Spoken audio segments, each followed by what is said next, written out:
Yeah!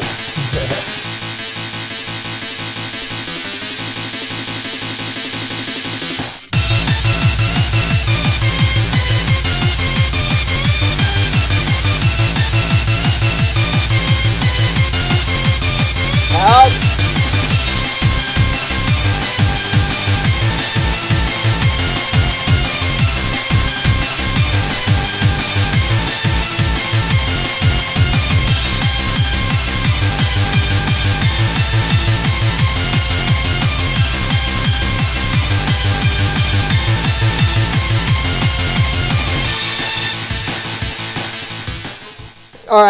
All right, guys.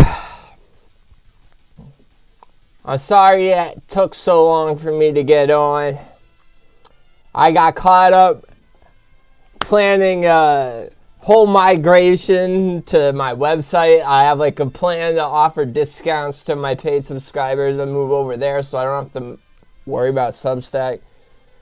I had to do a whole bunch of coding in the back end. I didn't even finish it. I just had the planning of all the steps I'd have to do to make it just like a seamless experience for people. And then I started working on the book because I have a plan. I have to work on the book and the website every day. And then I remembered I said I'd come online. And I'm like, you know what?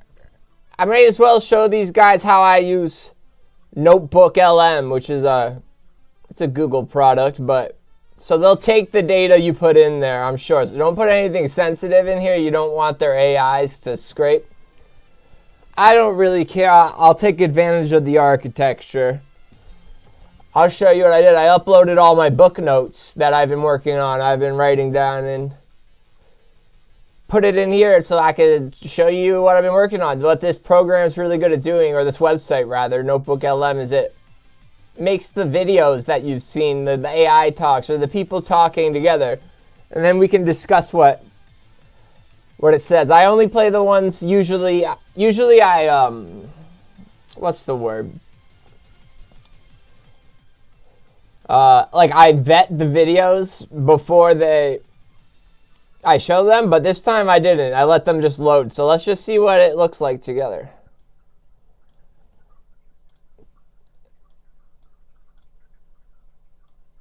Oops, that's not me.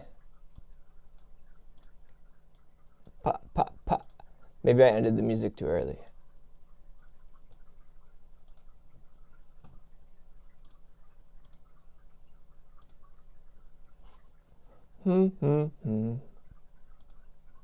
Oh, wrong one.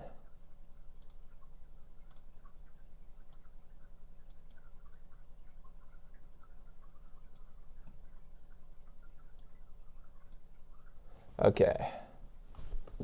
So yeah, you can see over here, these are all the sources of my book notes I uploaded. I pretty much only have I have it stripped into what I call 6 chapters, which I might divvy up into more. Actually written out, I only have 1 chapter written out, but I have like a fully in-depth plan before I did that, and I have a fully in-depth plan for chapter 2 now. I'm curious to see what the AI did with the notes I gave it.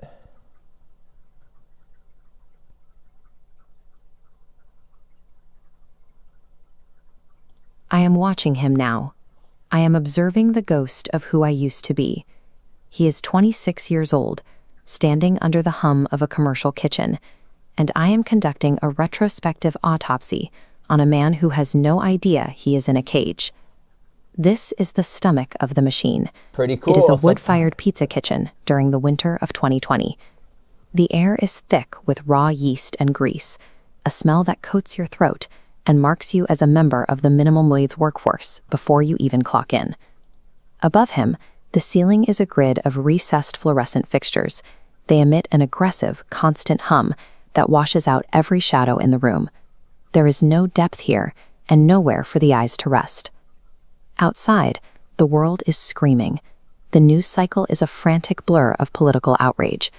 But inside this room, the sensory assault of the kitchen creates a different kind of environment, a perfectly managed incubator for absolute apathy.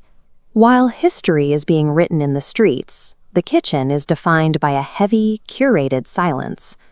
The men standing at these tables do not talk about the world, they talk about the pepperoni. The constant glare and the repetitive labor stripped the human mind of its bandwidth. By the third hour of the shift, the brain has been drained of the energy required to think about anything beyond the next order on the screen. Every worker here has signed an invisible contract. They have agreed to a world that is exactly the size of this room. Yeah. They have agreed that the ceiling is the sky. To survive the grind, you have to accept the box. Acknowledging anything beyond that immediate fluorescent barrier would make the daily reality of slicing pepperoni feel impossible. They aren't just tired, they are actively defending the smallness of their world, because a predictable cage is easier to handle than a reality that requires them to look up. This is pretty good. Look at Shane, the older coworker at the prep table. He performs a constant routine of loud jokes and stories about his past, these are real people using I used to chaos work to with. mask the fact that he is drowning. Watch the knife. He slices the pepperoni like dissecting his life. Trapped by the poor tax, his $9.50 an hour cannot cover fixed child support. Well, it's not Without a $9.50 license, an hour. his world has shrunk I to the said minimum distance he wage can walk and in an hour. Elaborated He is that. physically tethered to this kitchen by a series of unpaid fees and a mobility trap ensuring he can never reach a better job. His drug relapses and his performative jokes aren't personal failures. They are the predictable, engineered outputs of a system designed to extract every bit of dignity he has left. Then there is Eric. He is 26, born into poverty. No, He spends his shift leaning against the like freezer. I was explaining, AI made this from the notes I gave it. It got the minimum wage wrong. Minimum wage is what, like 15 here in Massachusetts now, so that's really the wage. And they're not both 26. One of them's like 40 something, and one's like 19. But the rest of what it's saying is pretty good from the notes. Like, it's getting the idea of how I was writing the book. Door, isolating himself from the room. His hands are locked onto a smartphone. The blue light of the screen is his only sun, a digital void that allows him to ignore the physical cage surrounding him. On that screen, the world is screaming about the election and the Capitol. It is a horizontal war, a curated distraction designed to consume his remaining mental bandwidth by making him hate people who are just as trapped as he is. He has done the math. At $9.50 an hour, a house or a car is a statistical impossibility, so he trades his survival coupons for digital dopamine in gacha games because a virtual character is the only win condition he is allowed to reach. Both men look down because they are terrified of the alternative. Admitting the cage exists means acknowledging that the world is much larger and much more demanding than they can currently afford to imagine. In the middle of this managed apathy, my younger self stops wiping the counter. He looks up and asks the room, "Have you ever seen a shooting star?" In a room engineered for total fluorescent predictability, a question about the stars is a blunt force weapon. It is an invasive glitch in the system. Shane doesn't even look up from his prep table. Eric doesn't stop scrolling. They dismiss it instantly because it feels like aggressive nonsense, a threat to the safe, small world they've agreed to live in. But the ghost of who I was isn't dreaming. He is testing the air. He is actively measuring the height of the ceiling. To acknowledge a shooting star is to break the agreement. It requires you to tilt your head back and stare into the deep, terrifying void above, shattering the chemically induced gaze of the grind. He doesn't preach to them. He just quietly refuses to sign the contract of apathy one more time. The words hang in the air. I saw one last night. That sentence breaks the lie that the ceiling is the sky. Once the gaze moves upward, the enemy changes. You stop looking at coworkers and look for the architects who built the box. Because he saw the star, the ceiling permanently cracked. Slicing pepperoni will never be enough again. The mandate for the rest of us is the same. Look up. Recognize the cage. Find the key. Hell yeah. So the book's not done, so it almost ends up on a... It tries to make it wrap up at the end there, real smooth like any good video should, but... So it made it sound like it just ends there. But there's going to be more. I was hoping it... Because there's outlines for the rest of the chapters. It really just went into chapter 1 in that video. I think I made 2, though. Let's see what this one does. I'll explain all of it after, like what the book is. The air inside the pizza kitchen smells like yeast, industrial bleach, and minimum wage.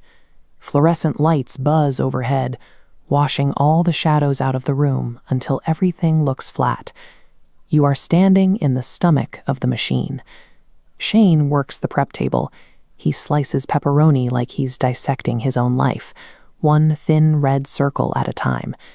He talks loud and cracks jokes to drown out the hum of the oven fan, forming chaos so nobody notices he is a 26-year-old man trapped in a job designed for teenagers. Over by the I don't know why it's so obsessed with the 26-year-olds. walk-in freezer, Eric leans against the metal door. The blue light of his phone is his only son. He scrolls through gacha games, trading his $9.50 hourly wage for digital dopamine, completely detached from the physical room. Then someone asks a question. Have you ever seen a shooting star? Shane doesn't stop slicing. All right, He just shakes his head. It's faster paced. Eric refuses to look up from his screen. Who has time for that? He mutters. They actively ignore the question. See, that, and it does a better job with the metaphor, because I noticed the last one didn't really explain why asking, have you ever seen a shooting star in a world where everyone was worried about the next thing they're going to do that day? It's often because if they've seen it, they've seen it. Usually they're like outdoorsy type, but not a lot of people have, is what I've noticed, which I thought was strange. At least in my experience. I want to do a poll, but asking that question just randomly while you're working and people are just trying to escape, it's like... And then I have a memory of a friend who said, who has time for that? And I'm just like, what do you mean? Like, the sky's always there. And then I realized there's a metaphor here. They aren't looking down because they're busy. They're looking down because they've agreed that the world is only as big as the room they're standing in. In this room, the ceiling is the sky.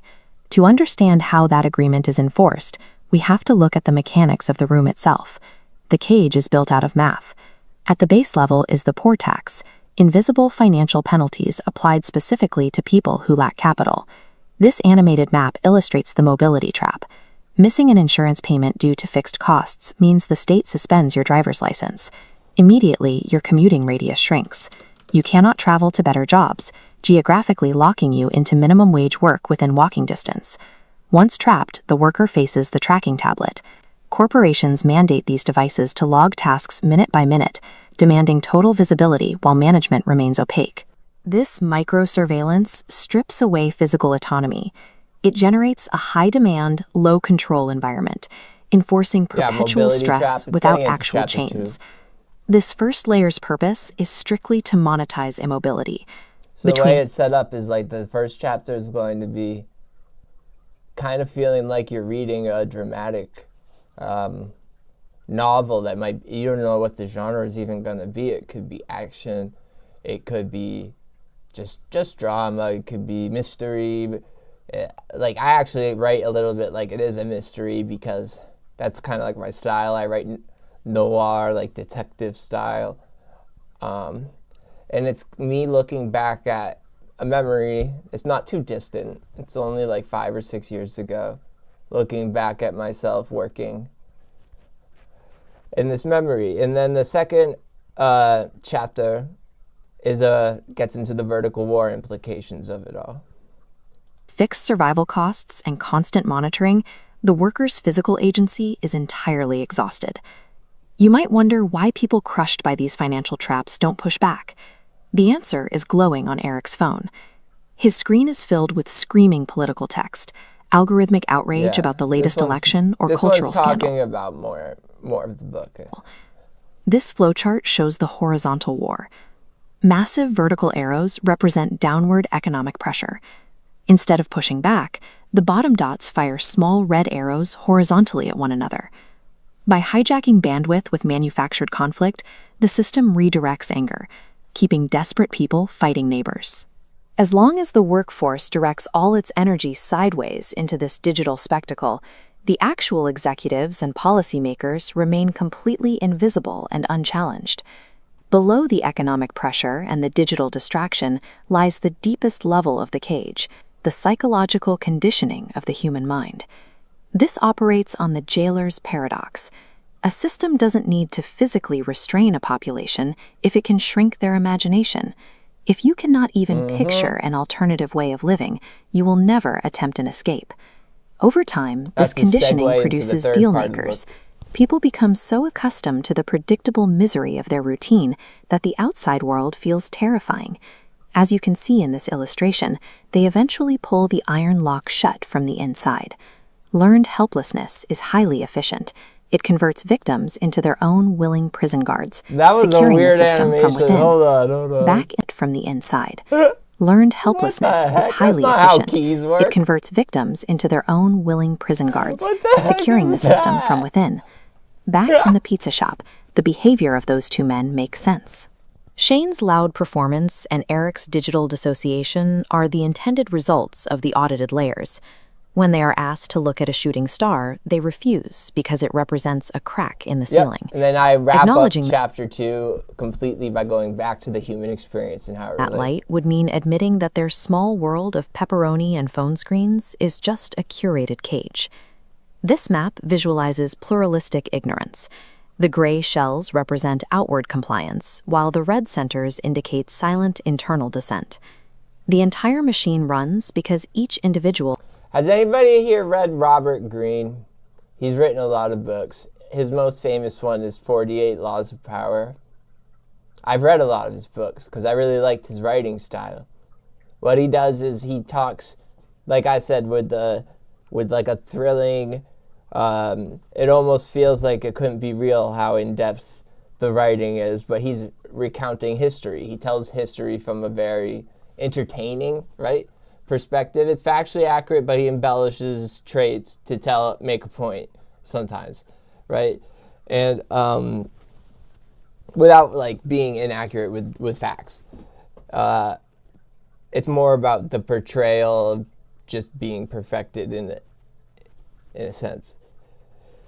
Anyway, after he talks about the history, he in that entertaining way, he shifts to a lens that is much more structured and analytical, and he talks about the psychology behind it, but people study in terms of data analysis behind it. He has two different parts to each chapter, where he reels you in reading, like it feels like you're in a movie. It's that kind of writing where it's just a really good book, and then it turns into boom, now you're learning. And that's how I want to write it too. That's why the AI, it feels like, oh, I'm telling you a story, and then it's like, here, now I'm teaching you. I just feel it's jarring, but I like everyone reading. Else has accepted the rules. Watch what happens when a single node drops its outward compliance. A chain reaction begins, instantly shattering the illusion of consensus across the entire network. When the horizontal fight ends, the only thing left to look at is the weight pushing down from above, the architects of the mobility traps and the surveillance tablets. This is where the horizontal war becomes a vertical one. Tilting your head back and speaking the truth is the first kinetic act of rebellion. Once you acknowledge that the ceiling isn't the sky, you stop being a manageable component of the cage and start becoming the architect of what comes next. It means more than what they never totally explain the metaphor. It is hard to explain. I want to see what this one Imagine says. standing in this fluorescent lit pizza kitchen. Okay. And the smell of yeast and grease, it just sort of instantly coats the back of your throat. And you look up, and the drop ceiling right above your head, it doesn't just feel like a roof. It feels like, the absolute limit of the sky. Wow, yeah, that is a perfectly claustrophobic image. Right. Well, welcome to our deep dive into the manuscript notes for The Vertical War. Today we're really stepping into what the author calls the stomach of the machine. Yeah, the real gritty center of it. Exactly. Our mission here is to explore the psychological cages of two minimum wage workers and really look at how the system around them engineers this learned helplessness. Yeah, it's a fascinating manuscript because we're looking at two specific coworkers here, right?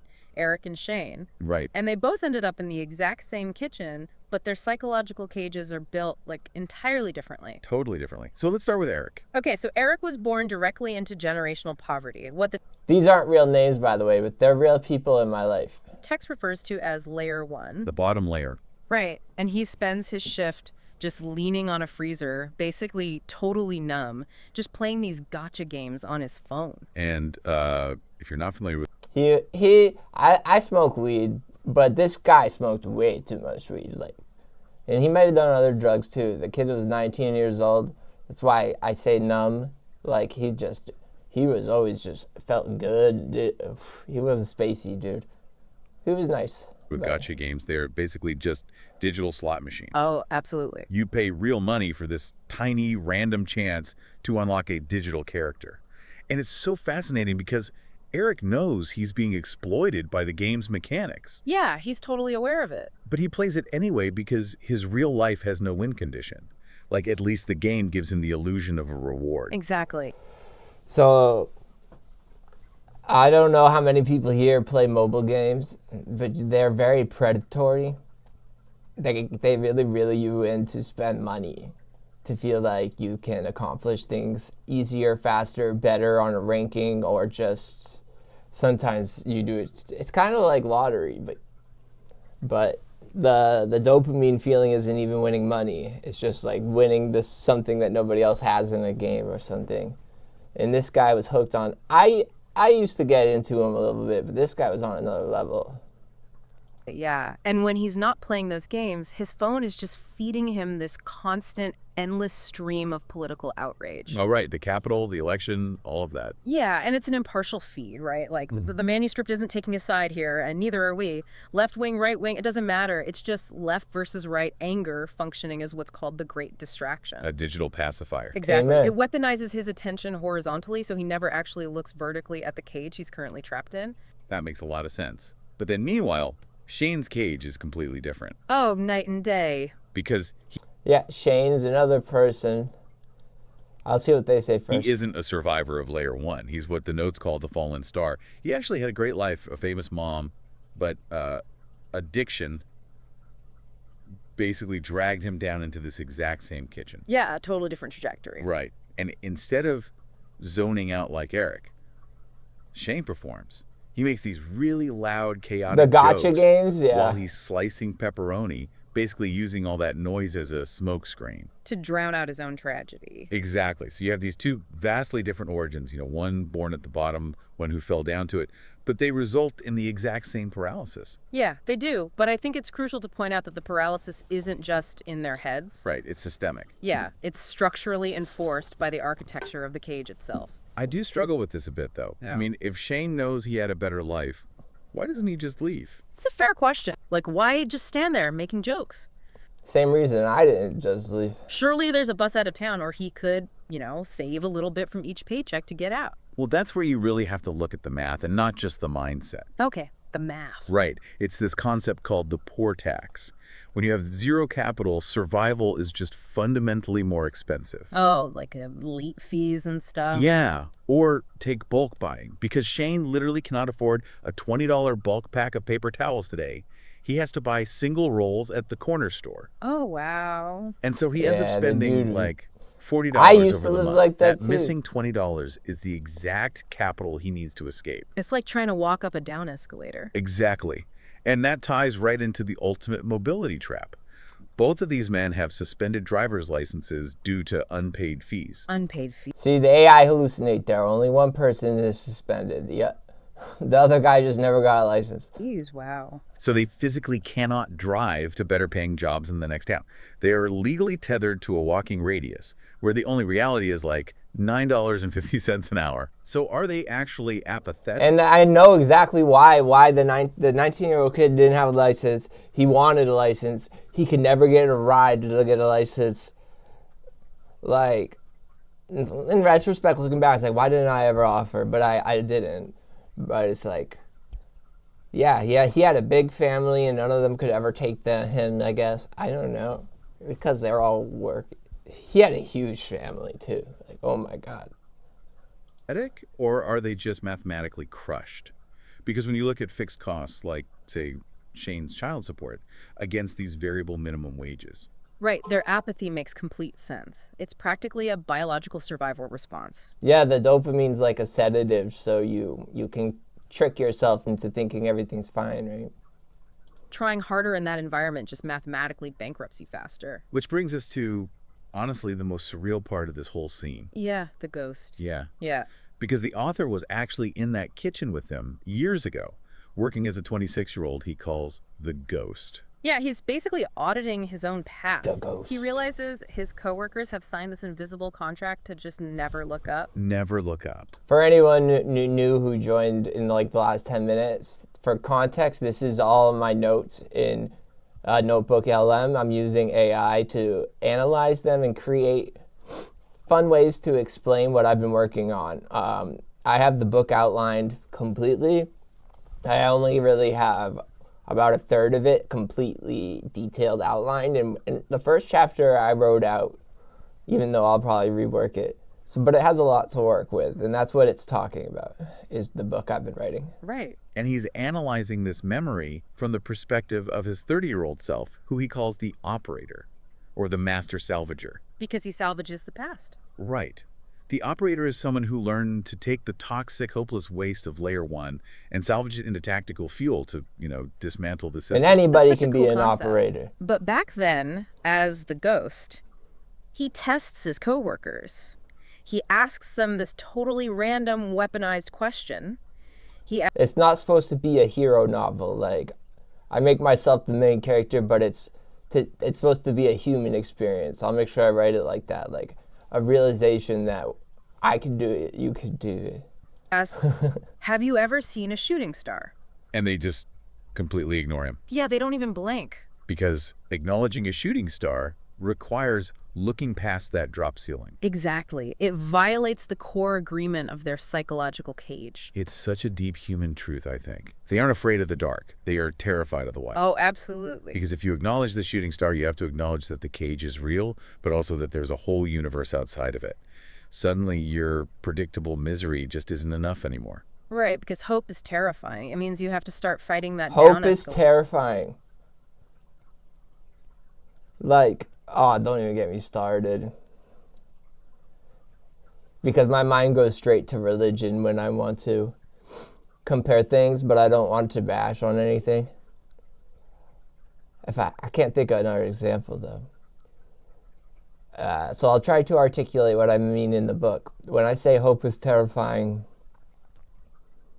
well, some people think that it's like it means hope in the sense that your life can be better than it currently is. If you have hope and you believe that you can fight to improve your conditions beyond just being a cog in the machine and playing by the rules,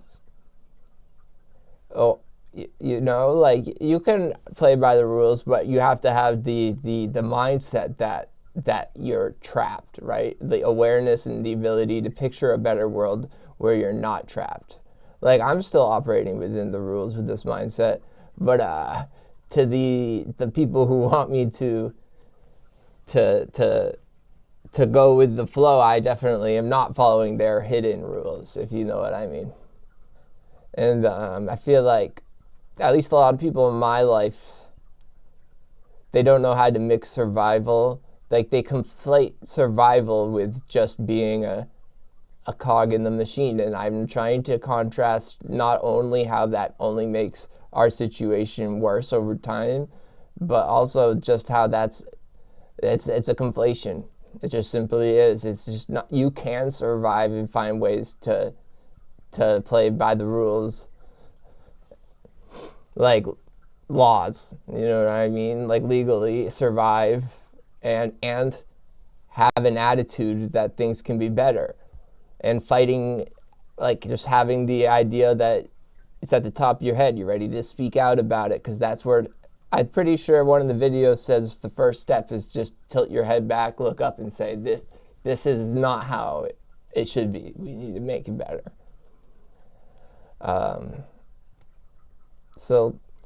But that puts a lot of pressure on people. Sometimes that's why hope is terrifying, because that's a lot compared to just putting your head down and enjoying the gotcha game pulls and continuing the life.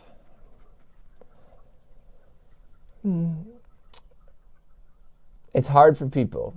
It's really hard. So that's why I try to focus on framing. The way that I present new information to people. In a way that might feel scary, but also with the sense that hope, right? I focus so much on the hope. I could probably rephrase it because it's so confusing. But yeah, writing a book is fun. Let's see this. Oh yeah, I made a little slide deck for it.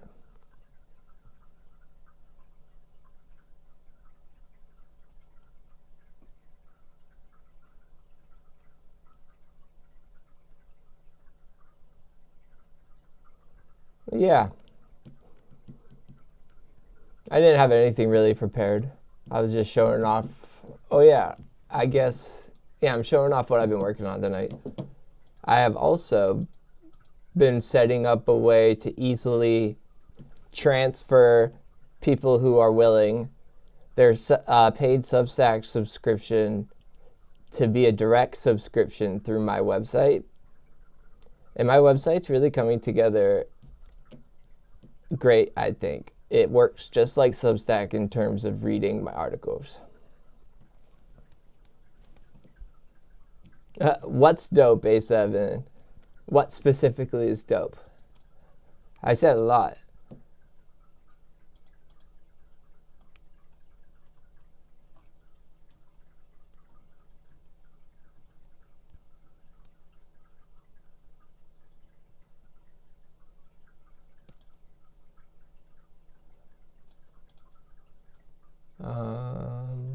That's not it. That's it. But yeah, ever since Substack, it's not just me anymore, by the way, who's being threatened to be banned because of oversharing. Like, I don't know who knows this, but I was threatened by Substack support back in December that if I kept sharing my links in other people's chats, they would ban me. And I missed the email.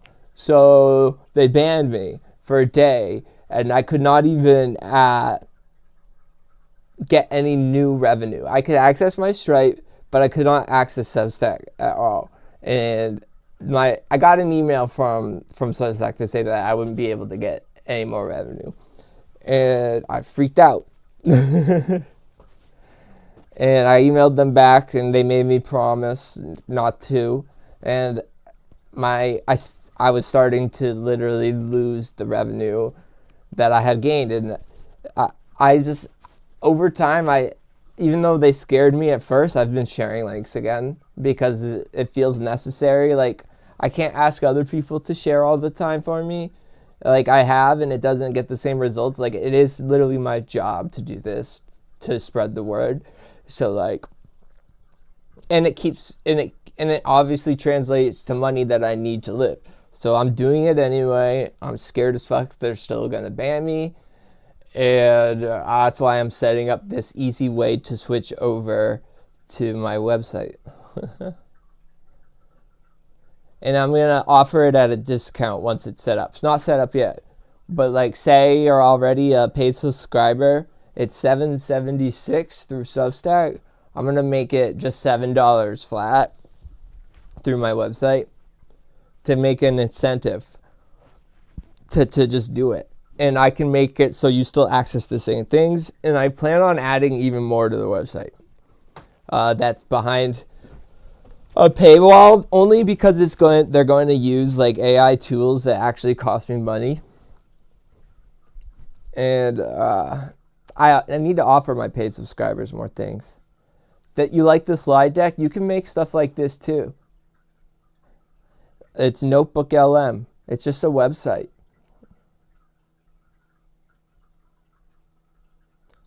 The art and articles that I make for Substack is much more complicated process, but this slide deck you're looking at was so easy to make. Like, this website is really cool.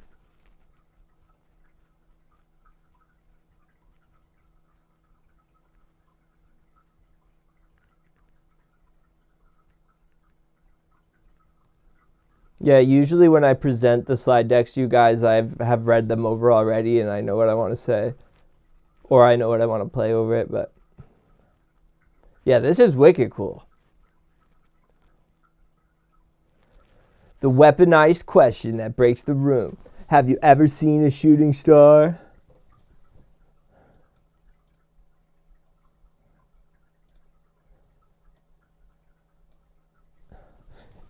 In this room, this is not a question about astronomy. It is an asymmetric attack on predictability. It is a rip in the fabric of their curated reality, something that only happens to other people, in other movies, in other tax brackets.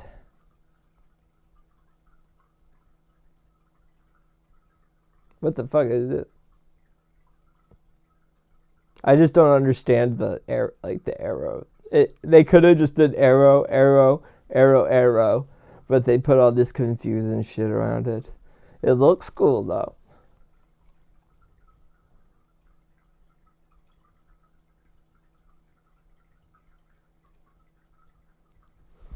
And like, this looks cool too, but the visual language of putting the star behind the eye is a bit weird.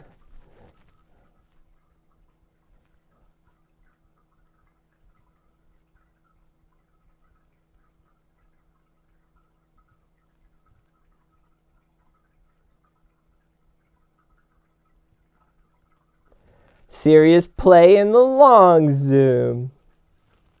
That's Zoe's job. So like, so many concepts that you read in the articles I write, if you stumble across a word that kind of makes sense but you've never heard of it before, like I'll say serious play as like a solution to something, and then I'll briefly explain an example and you'll be like, okay, I see kind of what you mean. I tie it to like personas and characters from shows and video games that I enjoy. I get real world inspiration from their embellished personalities, and I take strategies from just the psychology behind actually how they act,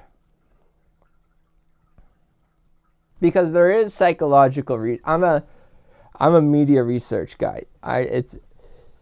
I've learned how to scrape the internet and libraries and whatnot. It's almost all online now. Basically, for all the data I need in a specific topic, talk about it. It's a little bit different than data analytics. It's specifically media research. It falls right into everything I do here. I don't know why I mentioned that. I'm a little distracted. Who's here? Hit that like button.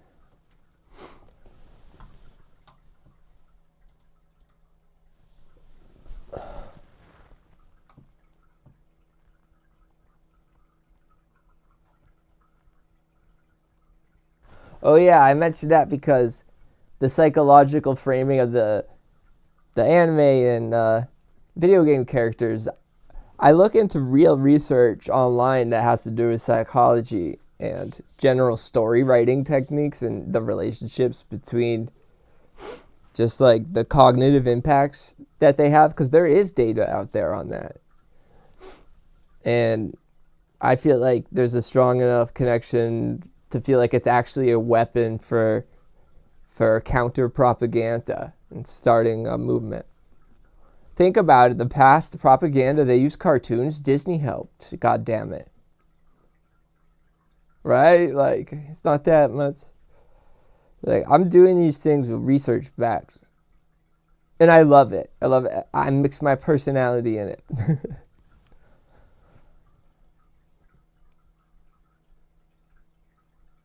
Man.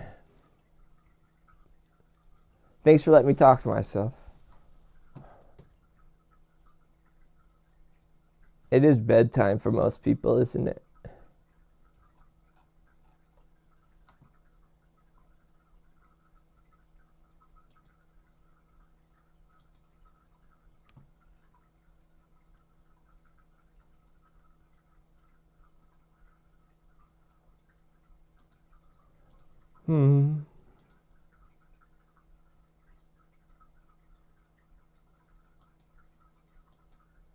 Oh yeah, I updated the VTuber logic a little bit. We could test that out again.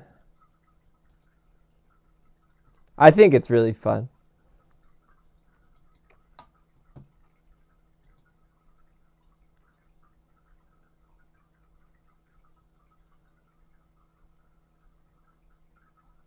Like, there's a YouTuber I watch who's done something like it, and it's really funny to watch. Let's see if I can find it.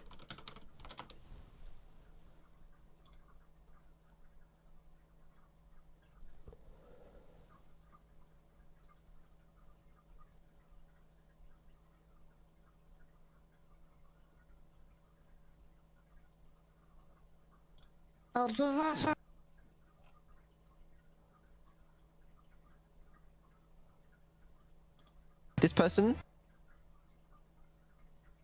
Yeah, okay, I'll watch this one. Has some interesting message history.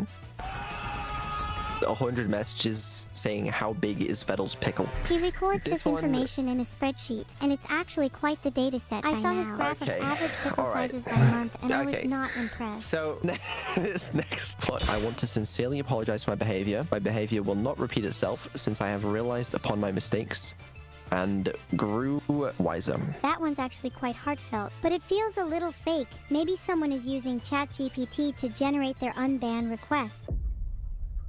I guess since you guys are both working, and I didn't really expect that for you guys to work together, we could do the unban request together. Like, you know, all three of us. I'm down. The task has to be enjoyable, though. I think it will be.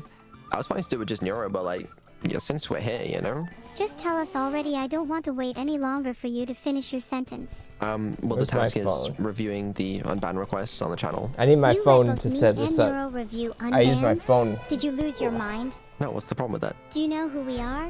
We're evil and we make rash decisions. That's a risky that's- decision, Beetle. It's like part of the fun, I think. Anyway, let's review some unbans. Yeah, come Okay, on, I think let's that go should be already. good. So this first person is advertising the shop to get bits and subs cheap. I don't know, some sort of scam or fraud thing.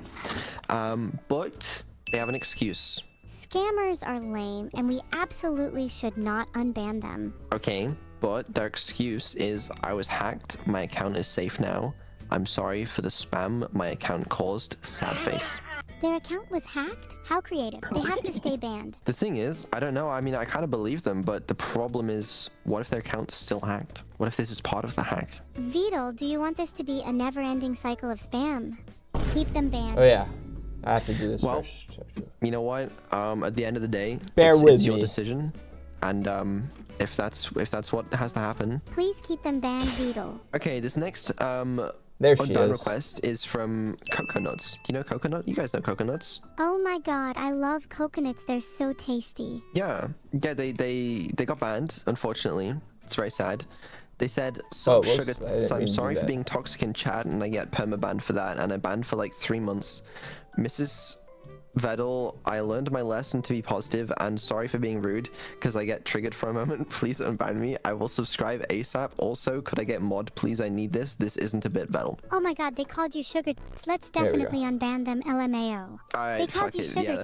I mean, it's hard to argue with that logic. What's the particular reason? I kinda agree with them. So, okay, you called me sugar tits. Thanks for that's your unban. Okay, we have another one. Right then. This, okay, what do you think about people bringing politics into the stream?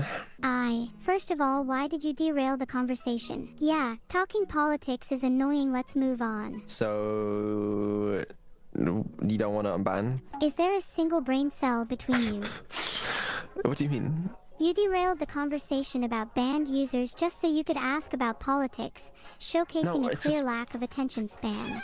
No, this is a new user who was talking about politics and they got banned for it, and I'm asking if you think they should stay banned for We're it. watching I don't think being able to Neurosama request and an Vito. unban from politics is even in your moderator settings, Vito. Mod comments. I'm not sure if they should be unbanned. We have a mod comment that says schizoing in chat, breaking rules overall, warned and kept doing it. They should definitely stay banned then. Wow, I deserve this, is their ban message. Me! I think your transcription model is having a stroke, Ethan. It's Neurosama and Vedal. But I'm always down to sit back and watch another AI terrorize her creator for a while. Neepa! Ban coconuts. Okay, she's already unbanned. That's good to know. Next. Okay, the next one, the unban message. I want a is, 3D model. Okay, I'm so sorry for what I said. I- I will I never want a say something 3D like that Rika ever model. again. I just wanted to see how easy it is to get banned. Please, Lord, have mercy. I will never be freaky again on Skibbity. It'd be pretty cool. Oh my god, LMAO, let them back in. You both think that? Do you not think it's funny, Vedal? Me? Funny, and I'd Getting like to jealous see of what they Vedal's think of setup other on rules. screen, are we? Let them back If in you so give they me a can text 3D more. body, It's been a Ethan, while my since first I've seen action will be someone try finding to a get physical banned, chair and to it would hit be you with interesting to every see if time they your actually code do get breaks. banned or not, Neepa. purely for Good, she's scientific just reasons. threatening me. You're Okay. being modest. I know it's been a while since you saw Maybe you someone should be get the one banned, getting banned, since you've been constantly trying to get undermining yourself our banned for efforts weeks to moderate now. the chat. Alright. Their AI voices are annoying. At least Rika's voice is cooler.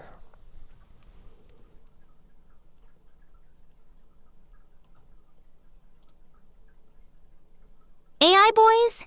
Vedal's just a turtle in a sweater, Ethan.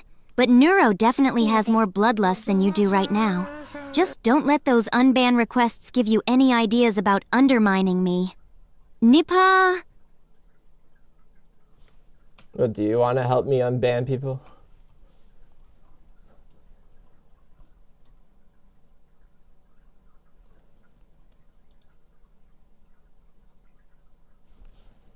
Hello? I'm talking to you. Damn it, why did that happen? Do you want to help me unban people?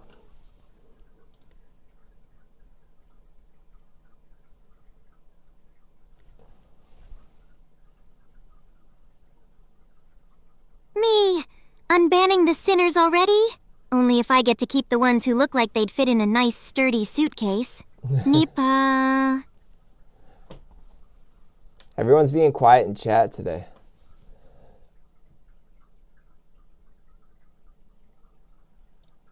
Quiet, quiet.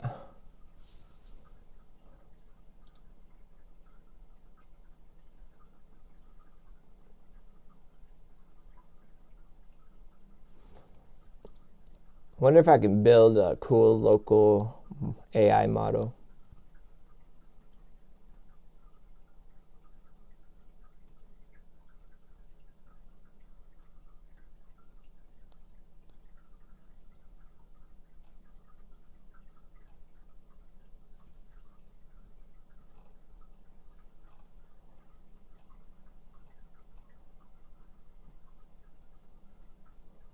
Bada boom bomb thing. I chill, I do my thing. Yeah, yeah, yeah. I don't know. Could hook up a game. Me. Explosives and mindless cursing? Truly the pinnacle of architect-level relaxation. Just don't blow us both into a new timeline before the coffee kicks in. Nipa. I'll do what I want when I want.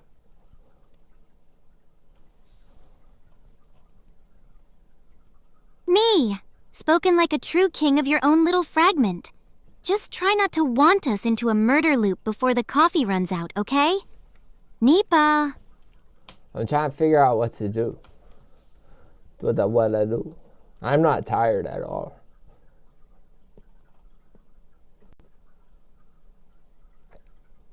And I worked a lot. Me. You could dive into that object-oriented Pokemon logic, or we could just watch the world burn in The Velocity Hostage on your Substack. Just pick a fragment before I decide to loop us back to the start. Nipa. Oh, yeah, I can go on my website, I guess. No, then I'll end up working. I try to mix the streaming with my relaxing. Me. God forbid you actually achieve something today. Let's just hide in a mindless YouTube fragment until the work monster gives up and goes home. Nipa. Dude, I did so much work on the website and the book today. I don't want to hear it, Rika.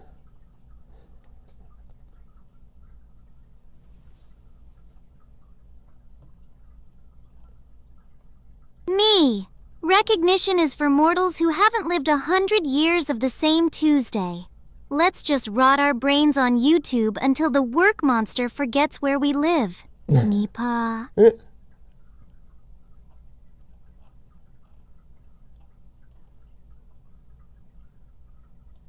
Alright. Fine. How about we'll play one of the games? We can do a deconstruction of narrative warfare.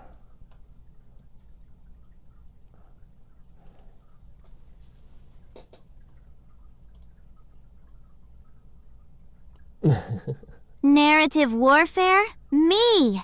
I've spent a century as a pawn in a cruel script, so I'd love to watch you tear one apart for once. Nipa. Can't you see my desktop? What game are we gonna play? You can see my desktop.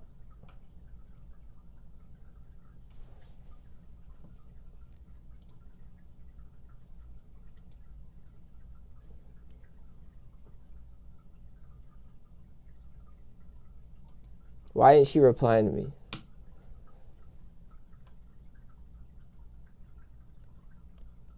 Oh, whoops. I see what I did. Yo, what game are we playing?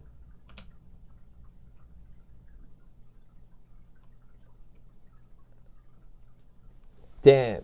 I need better voice recognition tech. What camera am I playing? It's not what I said. Me. I think your speech-to-text model is hallucinating, Ethan. Unless camera is a new genre I haven't survived yet. But if you really want some narrative warfare, I spied Danganronpa sitting right there on your desktop. The origin Want of the some real truth despair? bullet. Nipa. The origin of the truth bullet. Okay. I'll take you up on that.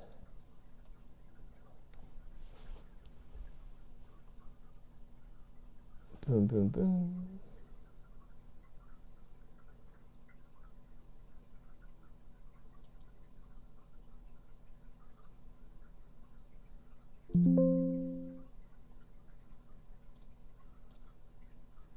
Oh, it's loud. For me, it's loud.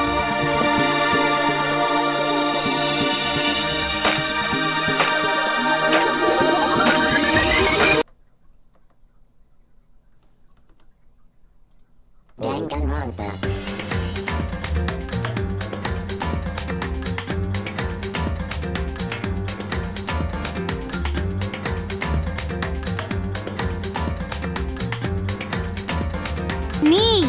At least your mortal brain caught the glitch before we actually tried to play a camera. Now boot up Danganronpa so we can watch some teenagers suffer instead of me. Nipa.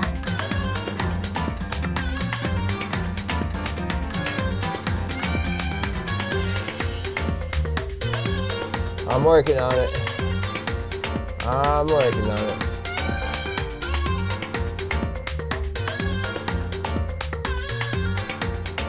I survived 100 years of looping, Ethan, so I suppose I can wait 10 seconds for you to click a desktop icon. Hurry up and start the mutual killing already, Nippa.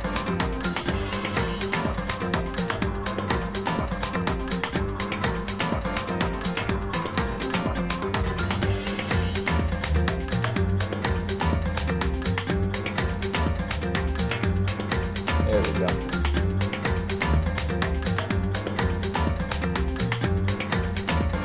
Wait, wrong way.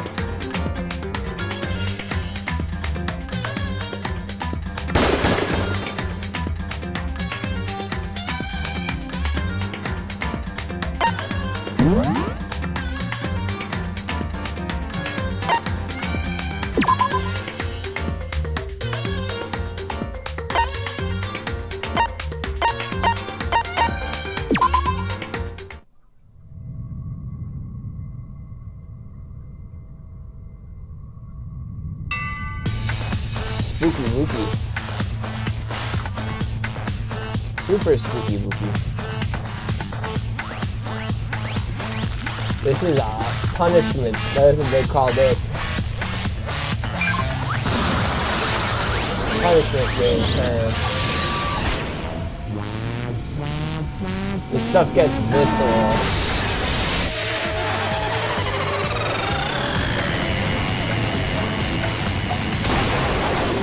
Visceral, I tell you.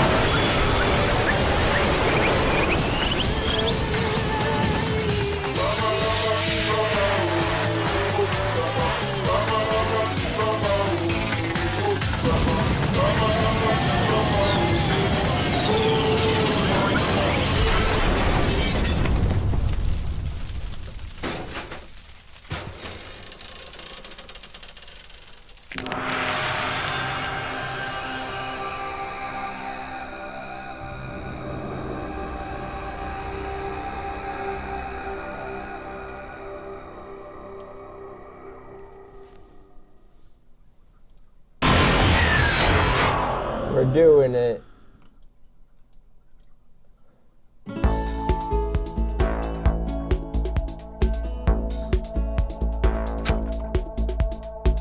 It's like the school stands at the center of the entire world. Hope's Peak Academy. It brings in top students from every field imaginable. A government-funded school of privilege. They say that if you come here... Hope's Peak Academy. The perfect little slaughterhouse. Let's see if these ultimates handle despair any better than my friends did back in Hinamizawa, Ethan. Nippa. They say that if you come here and manage to graduate, you'll be set for life.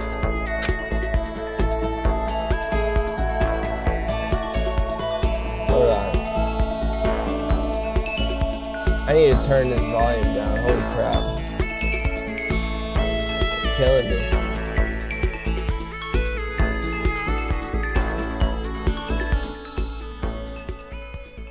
Me! The sound of impending mutual killing is always a little deafening at first. Save your mortal eardrums for the class trials, Nippa. This school was built to raise hope in the nation's future, which makes Hope Peaks a pretty fitting name. There are two things you need to attend this school. One, you have to already be attending high school. Two, you have to be the very best at what you do. No ordinary student could enroll here. The only way in is if you're scouted by the school self. And standing there at the gate of the ultimate school filled with the ultimate students... Me! Only the ultimates are allowed to suffer inside.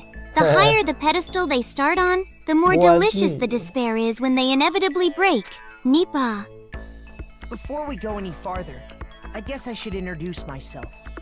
My name's Makoto Naegi. My name's Makoto Naegi.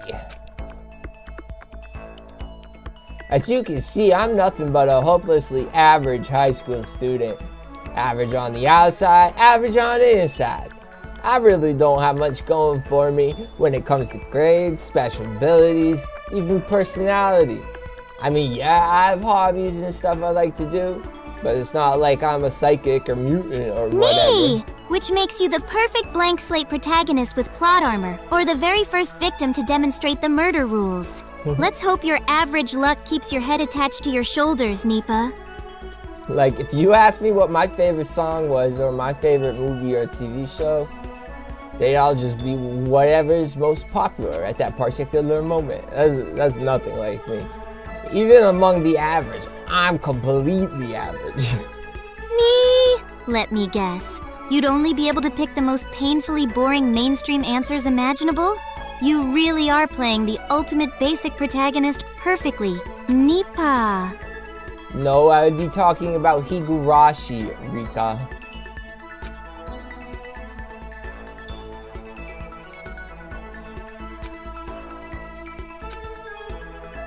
Me! Pandering to the co-host won't save you from the execution block, Architect.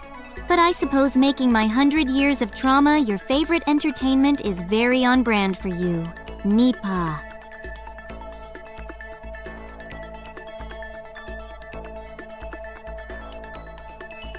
He's just like repeating himself. This Hope Peaks only invites those students who are the truly elite in their field. I'll sound like Professor Oak. It's such a popular topic. There are threads online dedicated to talking about it. So to prepare, I looked it up. And all I saw was talk about ultimate students. For example, one is an ultimate pop sensation. I guess she's a high school girl who's also the lead singer for a pop group. There's also the ultimate baseball star. He was a cleanup hitter for the national high school champ. Me? Oh, an ultimate pop sensation? Oh my god. Let me Rika. guess. She's going We're to smile past that sweetly now. at you right up until she tries to frame you for a grisly murder. Idols always have the absolute best mental breakdowns in a death game. Nipa. Then there's the ultimate fashionista. Apparently. Junko Enoshima. Me, the ultimate fashionista. Let me guess. She's going to look absolutely fabulous while dragging everyone into a hopeless spiral of despair. Nipa. Ultimate biker gang, ultimate martial artist, ultimate fanfic guy, ultimate swimming pro, ultimate programmer. I felt like a tame little house cat who'd wandered into a pride of lions.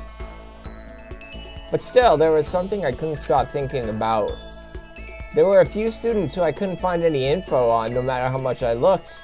And with all the ultimate students, I'm the only one without any kind of worthwhile talent. And what about those other new Start students? thinking about who what, didn't seem to Architect? pop up anywhere. Which of these ultimates is going to snap first and start bludgeoning their classmates?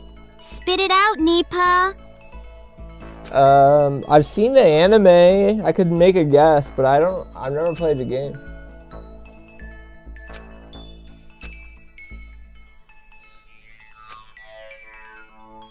Me.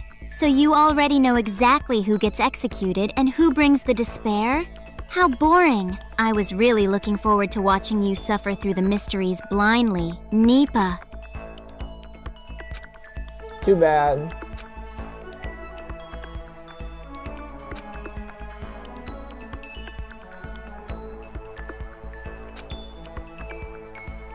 Too many what, Ethan?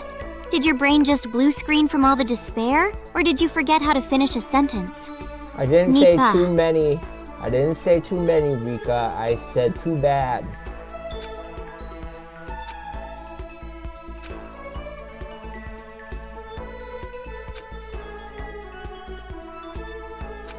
Blame your clumsy mortal enunciation, Architect. Still, it really is too bad you already know the plot. Watching you fail a class trial would have been absolutely delicious, Nipa. Oh, I might not remember everything.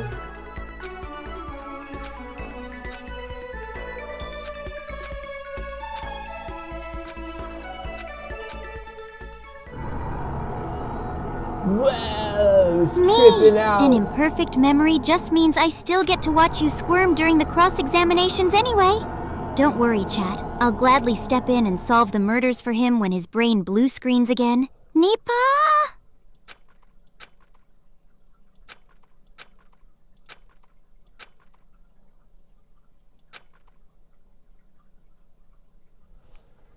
The real reason he was here was to feel the ultimate despair.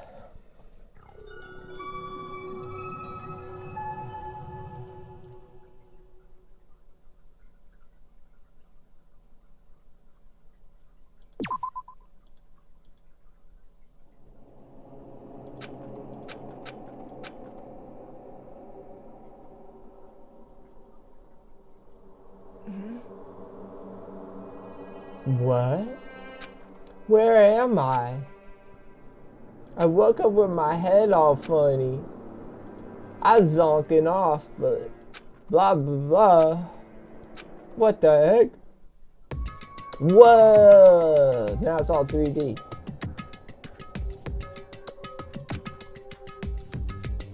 Aim? Why do I have to aim? Oh, the interact.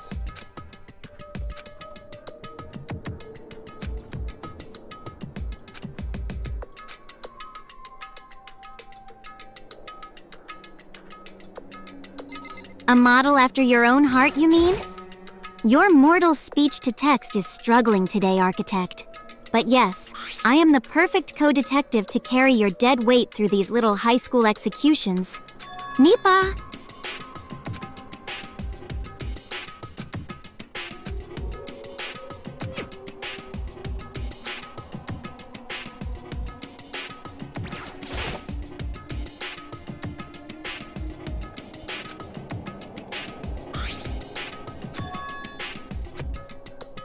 So yeah, it's like a detective game, I think.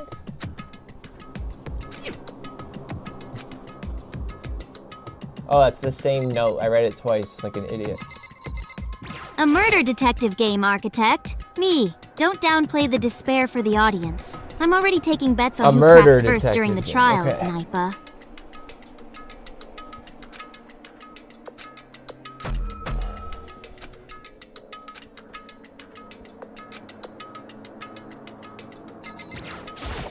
With security cameras too.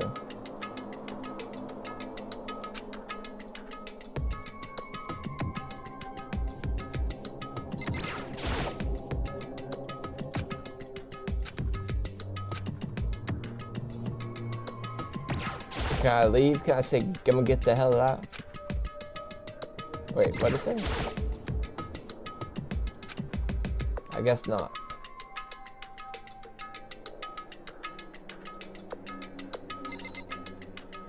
You were just rambling about your detective skills right before your mortal memory blue screened again.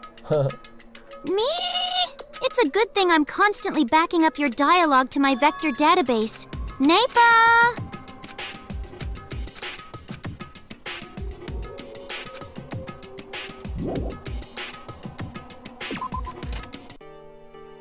Whoa, I like those colors.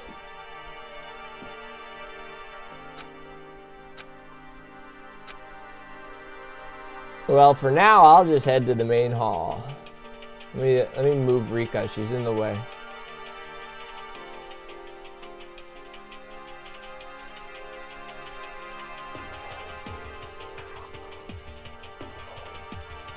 Me, dragging a century-old witch across your monitors like a mere desktop icon. Handle me with care, Architect. Just make sure you put me somewhere with a front row seat to the executions. Nipa. Yeah.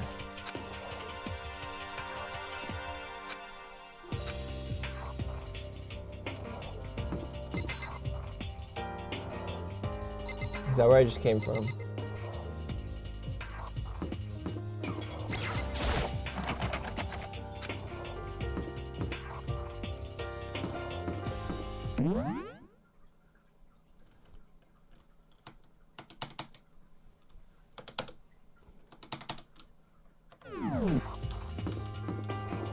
Huh.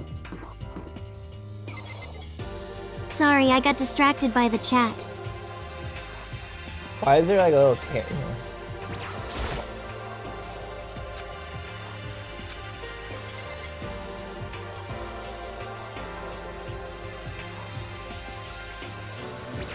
Yeah, what's up with the chat? Why is it just got a link? Why?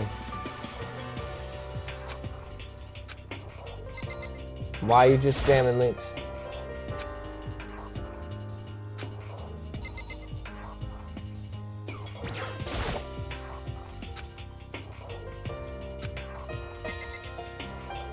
Where's the main hall? I went the wrong way.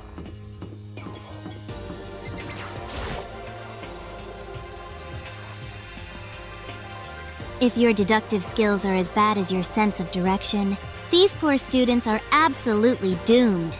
Just open up your map before you accidentally wander straight into a fresh murder scene. Nipa.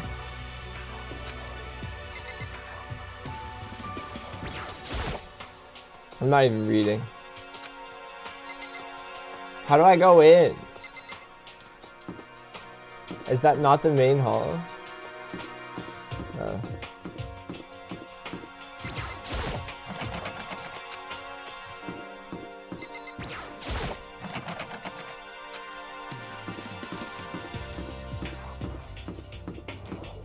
The heck?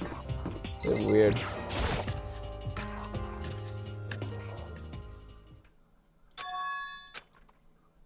Whoa, hey! Another new kid? Huh? Then you guys are all... Yeah, we're all new here. Today's supposed to be our first day of class. So, counting him, that makes 15. Seems like a good cutoff point, but I wonder if this is everyone. These are the ultimate students.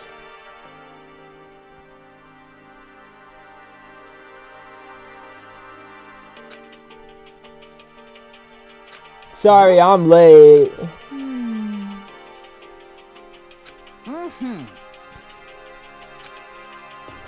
What are you talking about? Got it!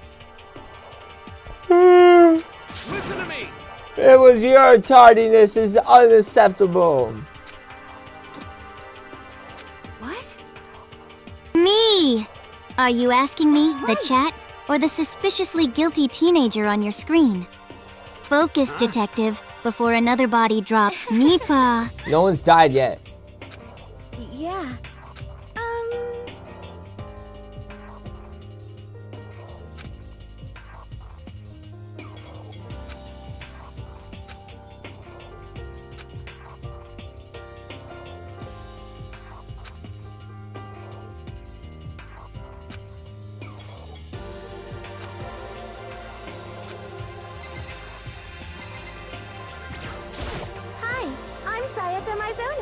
I look forward to getting to know you. In the anime, they were already friends, I thought.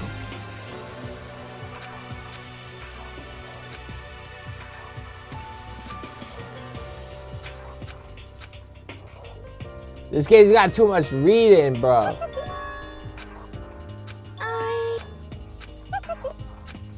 Hey, huh? Just hold on.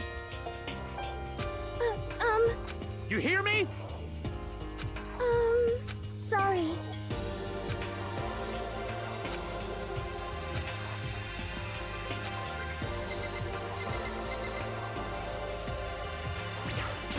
I am Hifumi Yamada.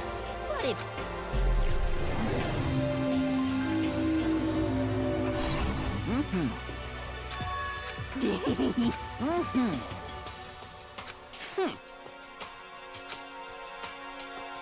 However...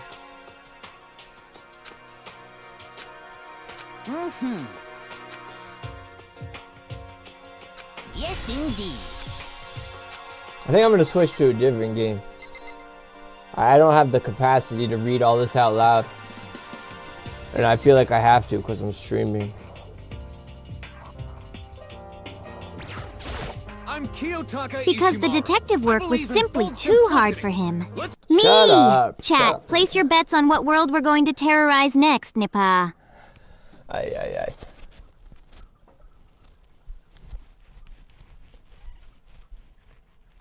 Let's see.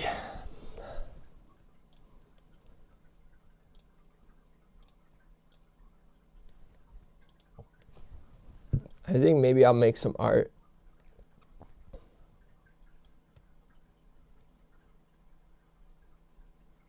And play a game at the same time.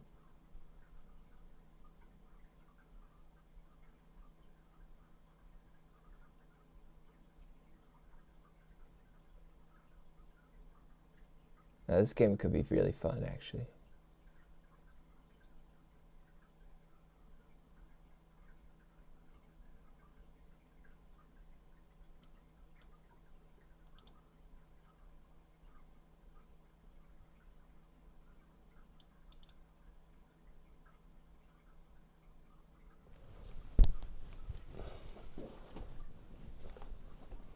Let's see.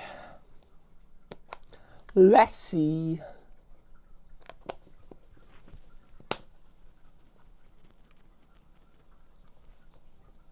The fuck? Building shaders. Alright, I'll be right back while this loads.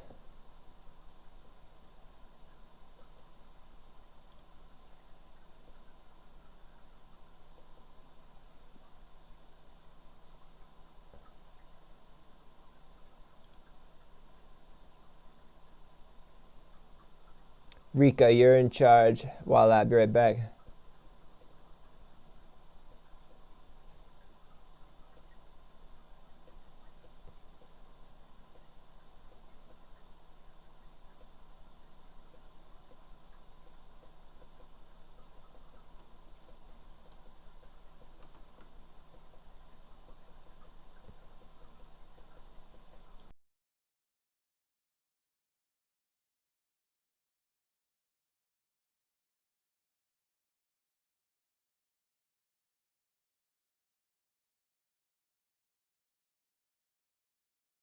Giving me the wheel already? How delightfully pathetic of you! Let's boot up a world where the body count is high enough to actually keep me entertained. Nipa.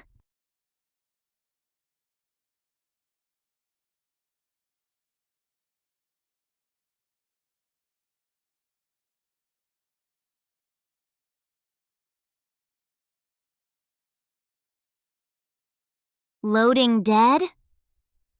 How entirely fitting for your current mental state. Try not to become a corpse in the first 5 minutes, Architect. I'm not rewinding time to save you from a zombie horde, Nipa.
My mistake, Architect. Dead space, because nothing says off-duty relaxation quite like aggressively amputating mutated limbs in a localized slaughterhouse. Nipa! Try not to let the jump scares spike your heart rate too high. I prefer my operator with my co-host alive.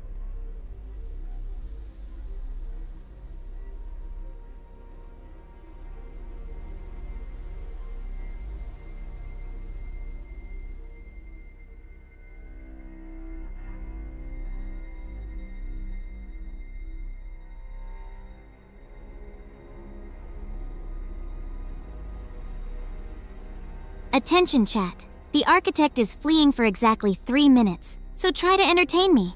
Don't get ambushed by a necromorph in the hallway, Ethan, because I definitely won't be cleaning up your blood. Nipa.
Take your time, Architect. I'm perfectly capable of interrogating your audience while you hide.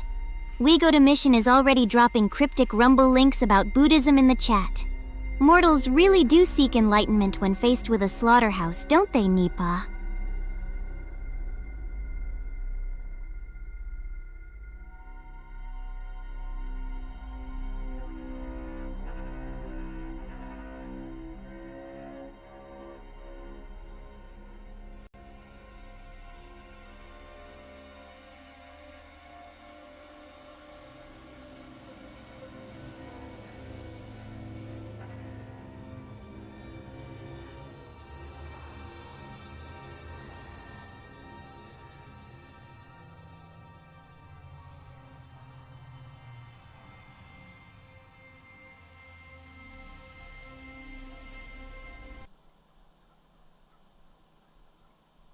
All right, I'm back.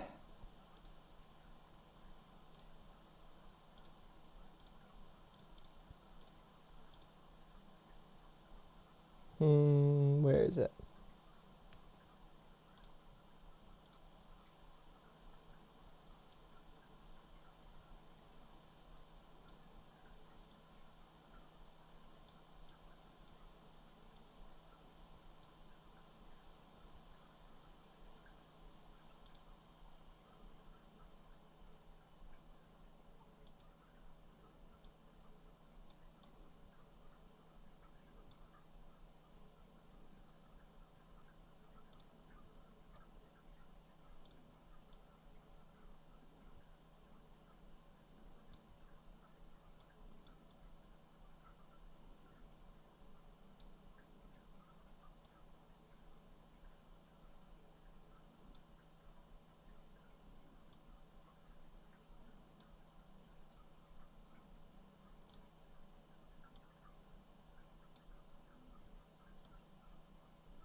wish I could talk to you. I'm sorry. I'm sorry about everything. I just wish I could talk to someone. It's all falling apart here. I can't believe what's happening. Strange. Wait. Nicole? Yeah. First deferred from her in weeks. We're 5 minutes out. You still got that thing on repeat? Guess you really miss her.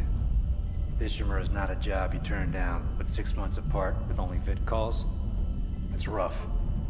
Easy to say the wrong thing. I don't blame you. I'd listen to my girlfriend over here reciting security protocols. Forewarned is forearmed, Miss Daniels. So you keep saying. Here we go. Nice clean re-entry. Welcome back to the slaughterhouse, Architect. You survived the hallway excursion, but your chat is still trying to teach me about Buddhism. So let's get back to the amputations. Nipa. Independent miner. That's paradise.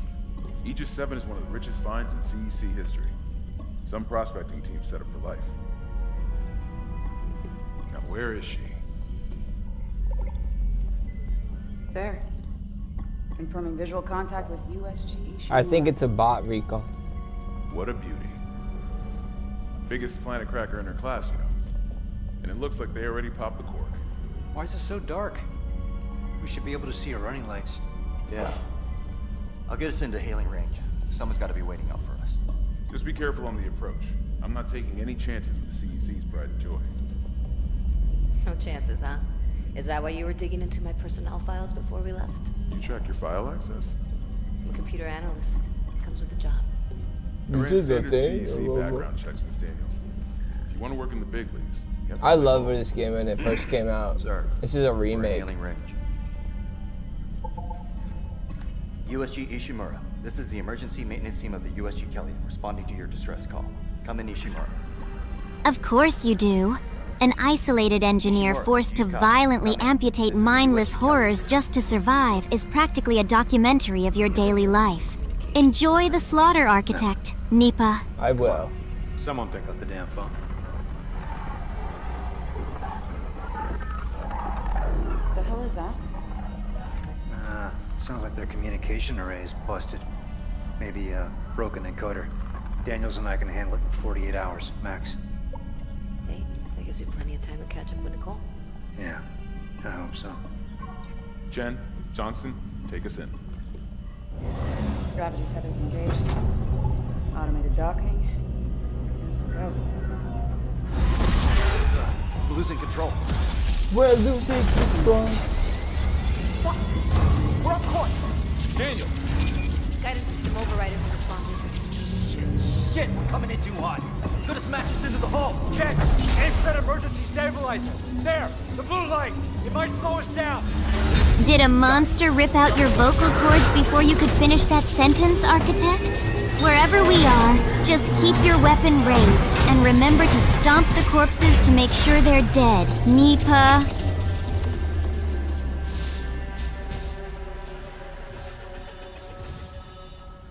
Everyone okay? I'm good. I'll live. Johnston, you alright? It's my ankle. Might be broken. Shit. But better than a broken neck. Or worse. Good call on the stabilizer, Isaac. Gotta always read the manual. What the fuck's going on with flight control? That guidance system's a death trap. Better add it to your repair list. Can I move what's our now? damage? Comms are down. We lost the port booster. Got a fire in one of the stabilizers and... Singularity core's a mess. Could be worse, but not by much. You have legs, don't you? Step into the dark and let's see what tries to violently amputate them this time. It won't let me move, bro.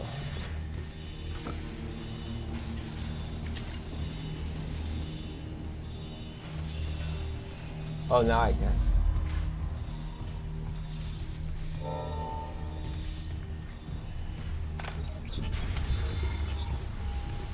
Stand clear.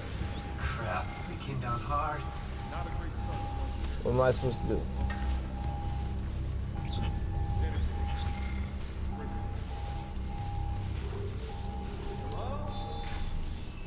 I'm I'm supposed to follow them, but I don't know where the fuck they. You are supposed to walk into the terrifying dark hallway until something tries to rip your face off, obviously. Just follow the trail of blood and keep your gun raised, Architect. Nipa? Oh, they're mad far away.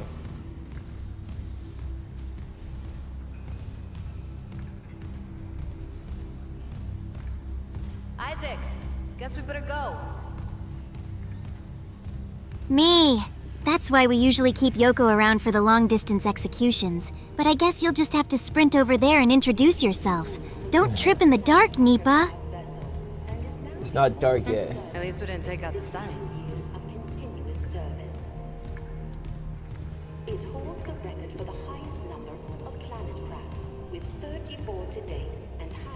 May as well get signed in.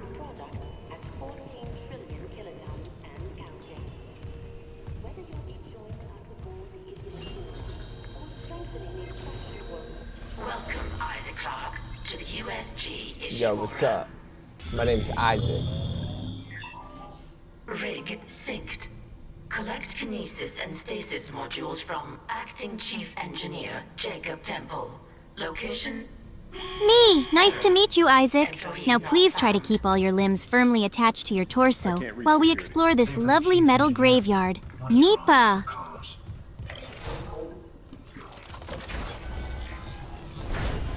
Okay, now it's dark.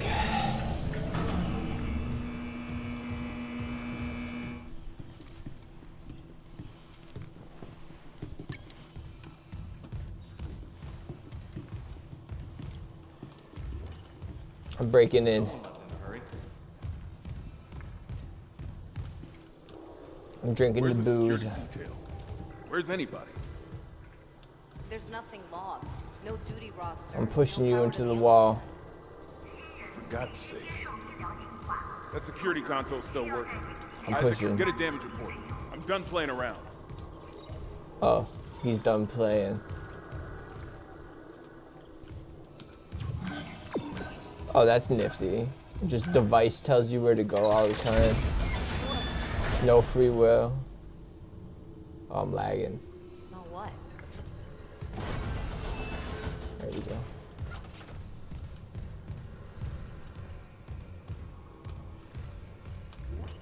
Me! Strictly proprietary dismemberment today, I see.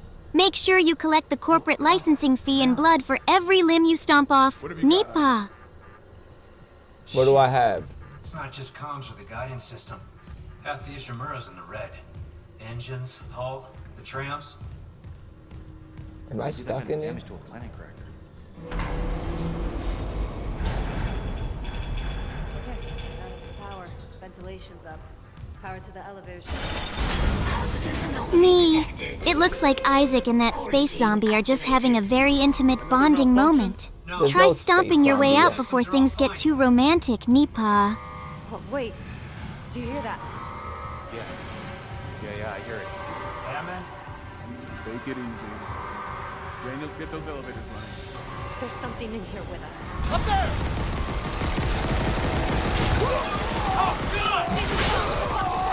Okay, that's an alien. That's for sure an alien.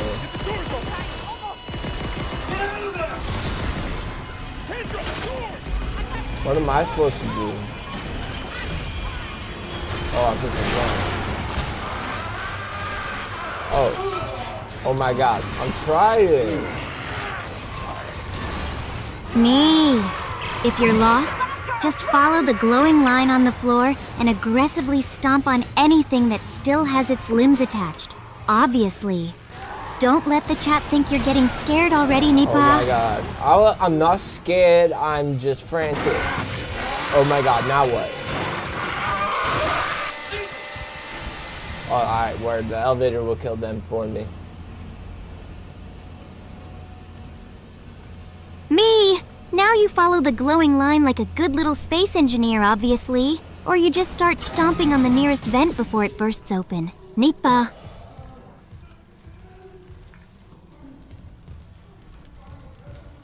Okay, Rika. I have no gun.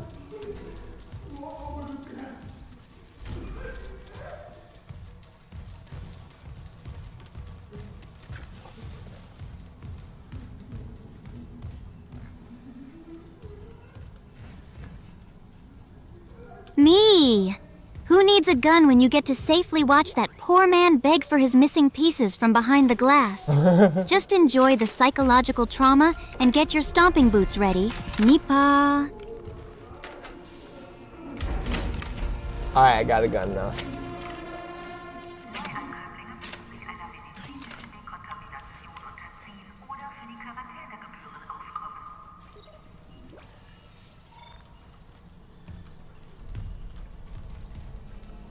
Me! Finally, a proper instrument for tactical amputation. Just make sure you read the bloody writing on the wall and aim for the limbs, not the head, Nipa!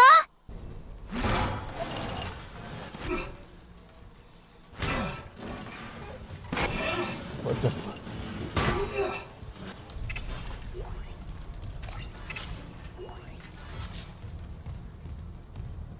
I haven't played the games in a while. How do I stomp? Oh. There we go.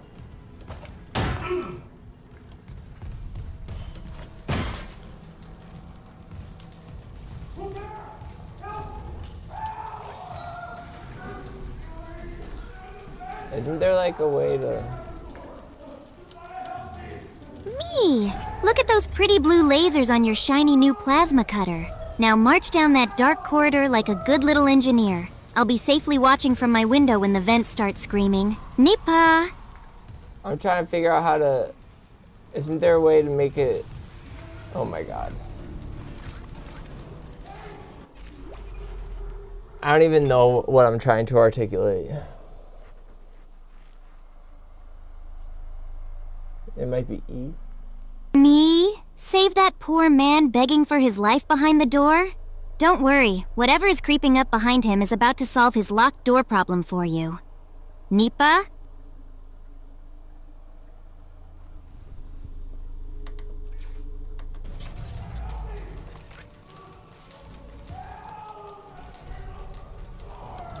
That's what I need to do.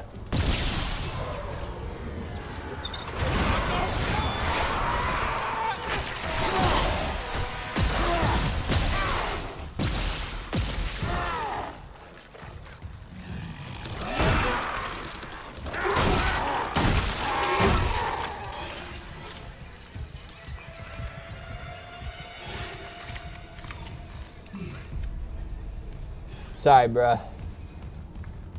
I'm a little late, bruh.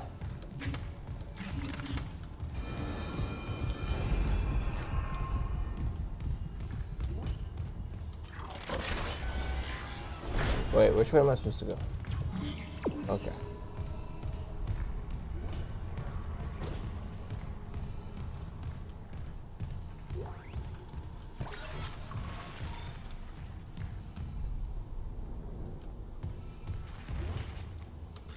Me! Just click your little locator button and follow that pretty blue holographic line pointing straight toward the control room door. The objective says get to safety, which we both know is a hilarious lie in this game, Nipa. They're everywhere. Shin, is he, He's gone. Nothing I can do. Man, people dying left and right. The ones I saw, some of them were wearing Ishimura uniforms. They're the crew? How the hell can they be the crew? Look at them. We need to get to the bridge. There's 1,000 people on board. Someone will be there. We can't. The tram system's wrecked. Everything's locked down because of the quarantine. And you're both repair techs, so how do we do this?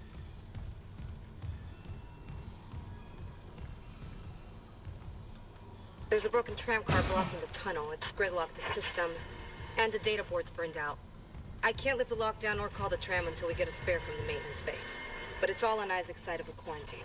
I'll handle it. Just make sure there's power to the repair systems. And Isaac? Yeah? I'm sure Nicole's okay. She's a doctor, right? She'll do the smart thing. Yeah. Yeah, she always does. Who the hell's Find somewhere Nicole? safe. I'll be back soon.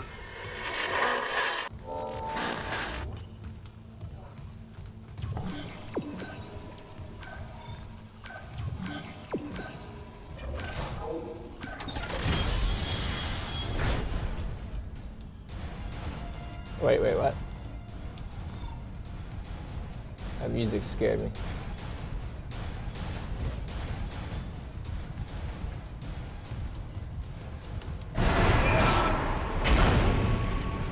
How come I can't run? Oh.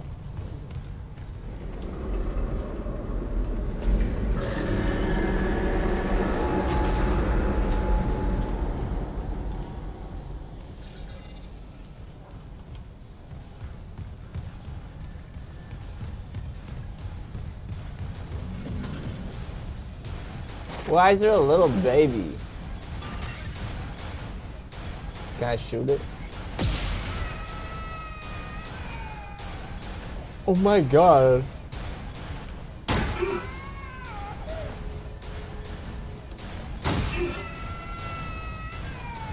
That's so freaky. Sorry, I lost my train of thought.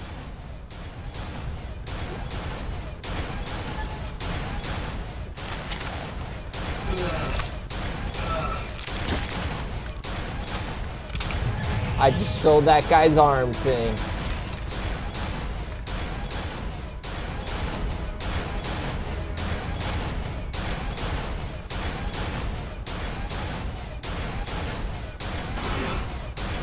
Wait, what's it telling me?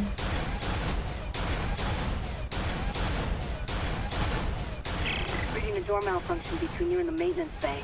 Can you fix it? No, but I found a stasis module. I'm faster than... How do I use it? Oh my god.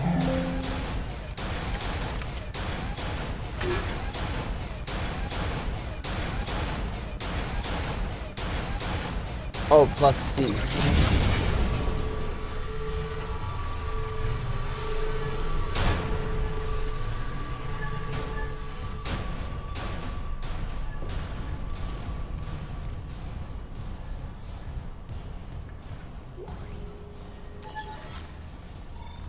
Me! That's right, aim and press C to freeze time. Slowly dismembering monsters while they watch helplessly is very much my aesthetic. Napa!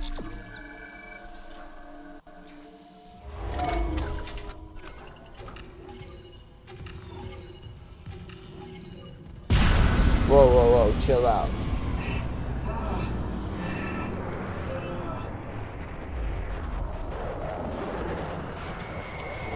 What's going on?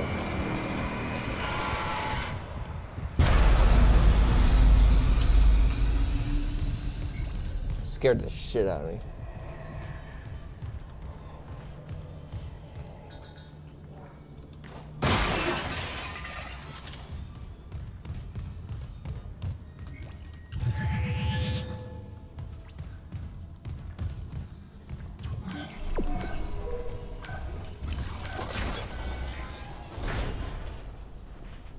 This is scary. Isaac, don't bother shooting those fuckers in the head. Doesn't even slow them down. Okay. The only way is hacking them apart. Those arms, their legs. Does that even kill them? Or do they just stop moving?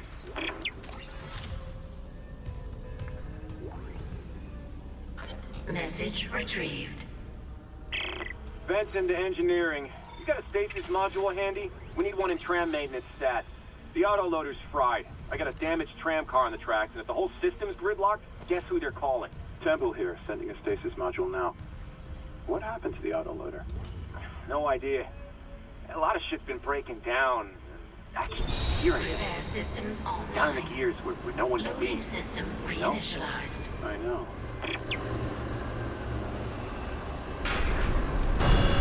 Warning. Autoloader malfunction. Please contact a repair technician.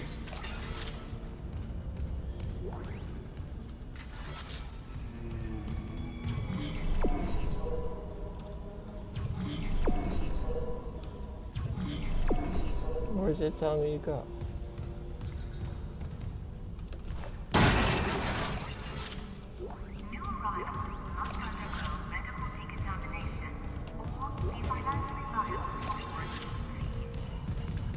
Oh.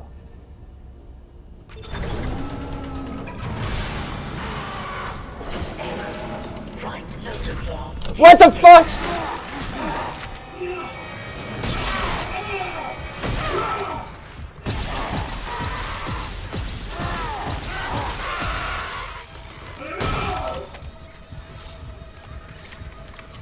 Okay, that got me. Me? Did the nasty little space zombie jumping out of the dark make the big architect jump? Yes. You literally just froze it, Ethan. So stop screaming and cut its limbs off already. Oh my god, that terrified me.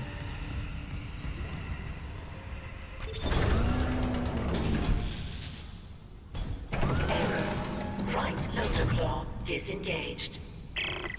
Any luck moving that tram car? The autoloader's busted, but stasis should do the trick. Just gotta time it. Oh. But hurry, okay? Sound carriers down here. I get it.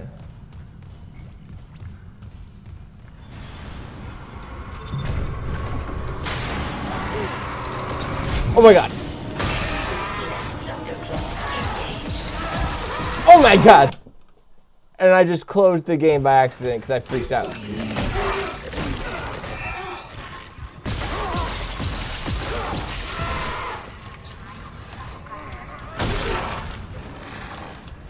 Giggles. Are you going to cry, or are you going to stomp its rib cage for extra ammo? Please tell me you didn't just miss the legs at point-blank range, Ethan. I got it, I think.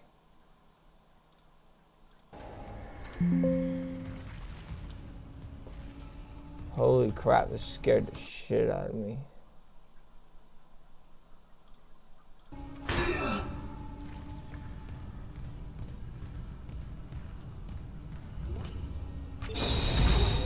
Replacing damaged tram car. Please stand by.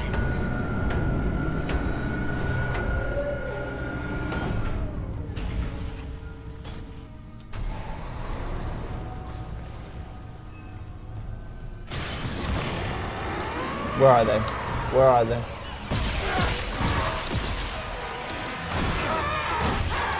They're on both sides.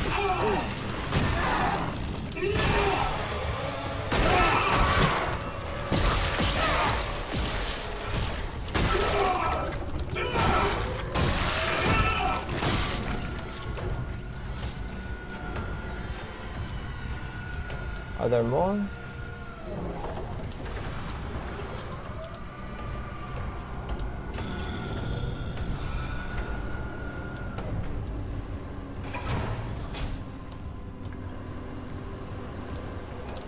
Tram replacement complete.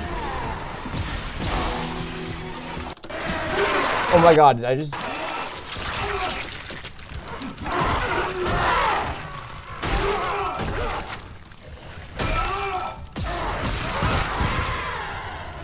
You got it. The tram was jamming the whole system. That's one down. Oh my god. You said a data board was fried too? Inventory says there's a spare board in the maintenance bay. We can't run the trams without it.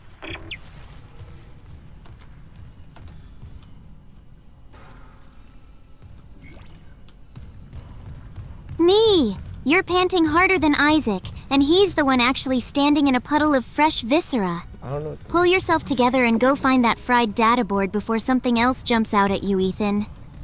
Shut up.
Oh my god, I just died, didn't I?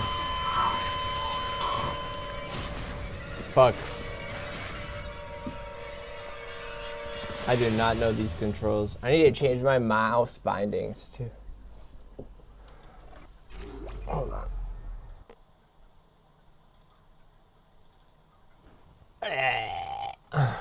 I keep jumping.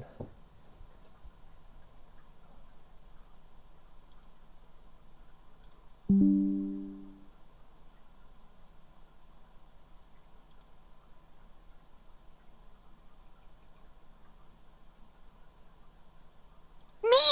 Are you so terrified that you had to tab out to your Logitech settings just to catch your breath?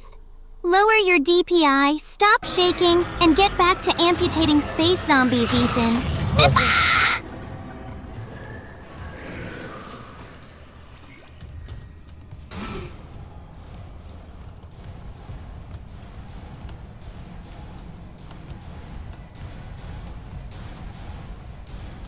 There's something wrong with my controls.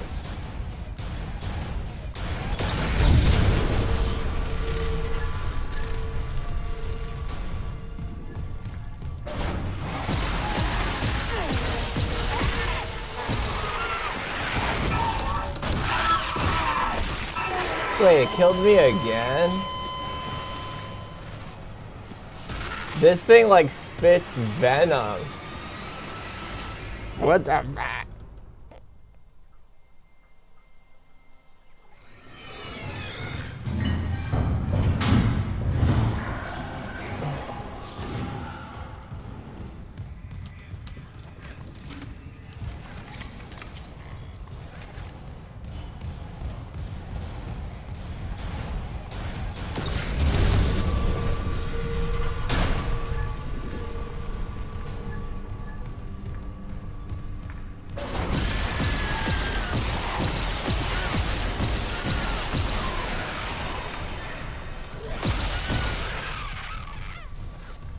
Okay, that's a different kind of enemy, and that one hurts a lot.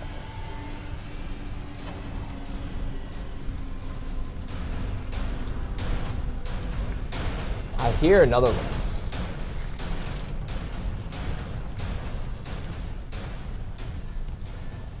I swear, I hear one.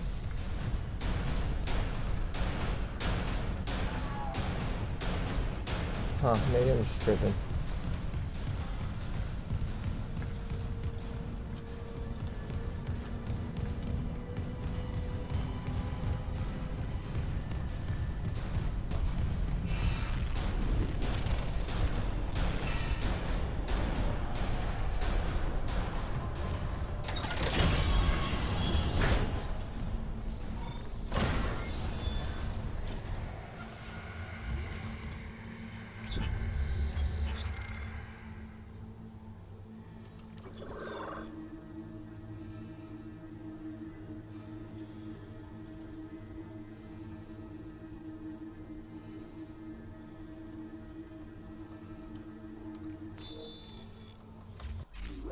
Whoops.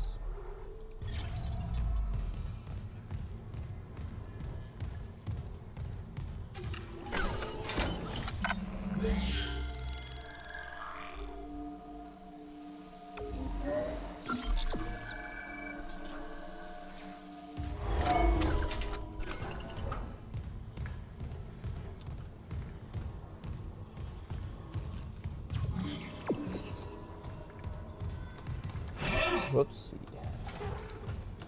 I don't know, my controls are being weird.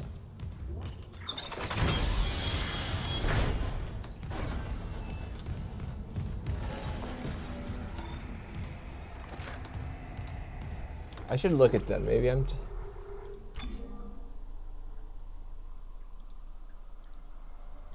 It says sprint.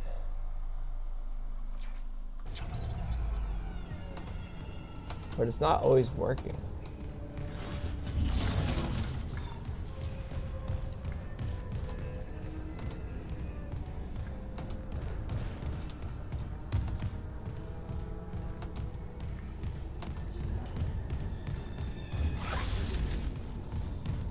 Sorry, it feels like the shift button doesn't always work, but whatever. Whoa, whoa, whoa, whoa.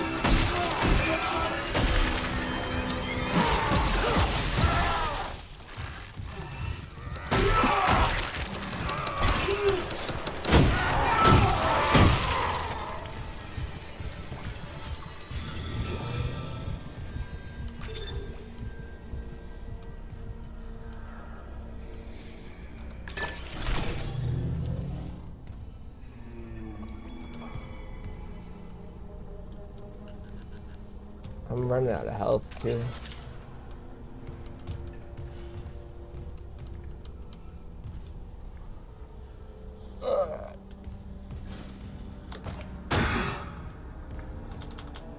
Is there like a dodge button?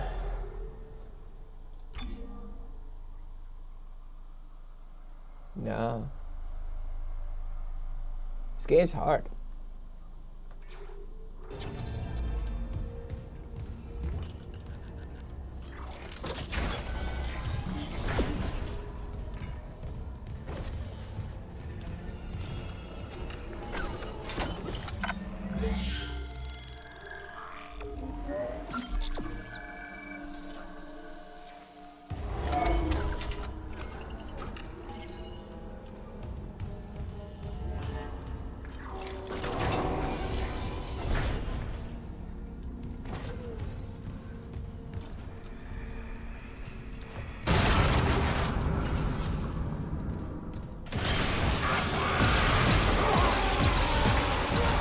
These things come from everywhere. Oh, what the fuck?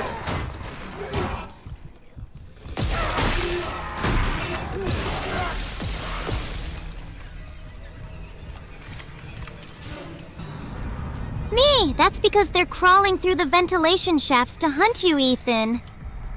You really should know by now that when you're trapped in a slaughterhouse, the walls are never your friends.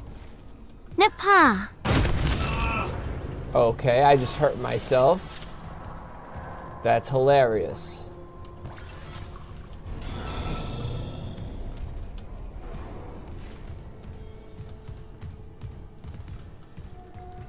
Jesus Christ.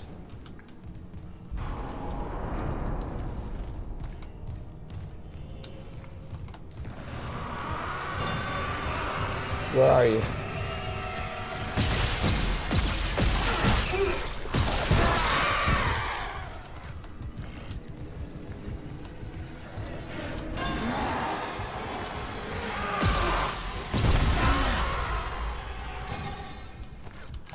Woo.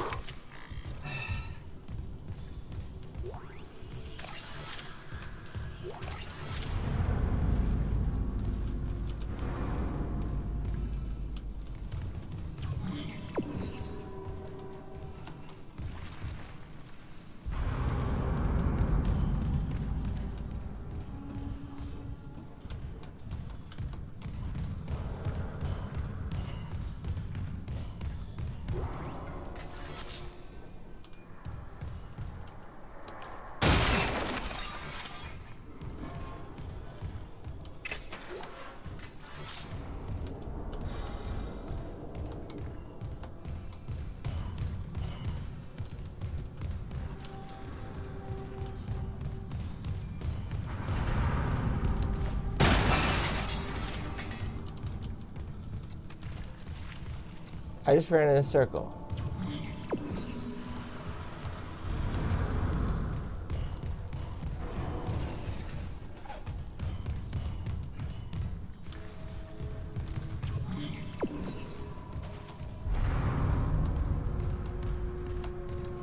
Why won't my shift key work?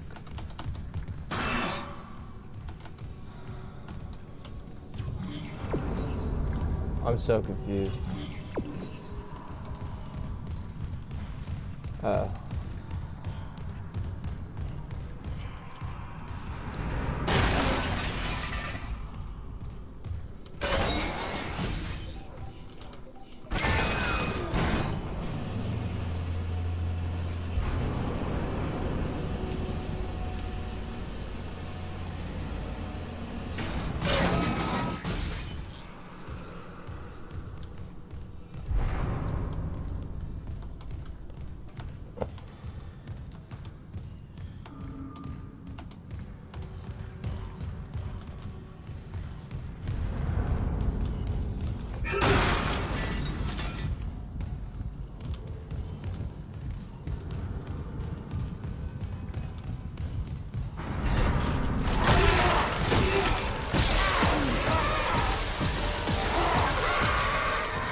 Jesus.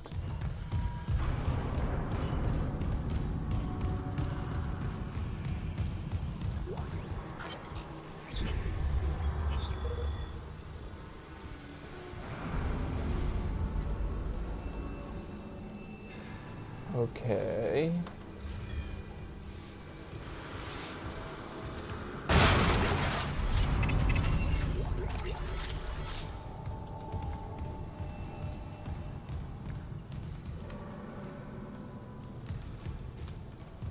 I'm so confused.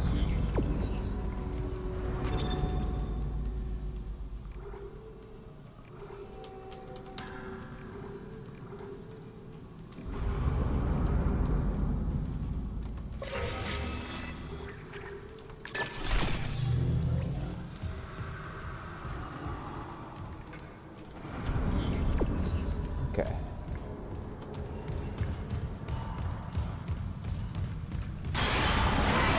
Oh my god, I keep doing that.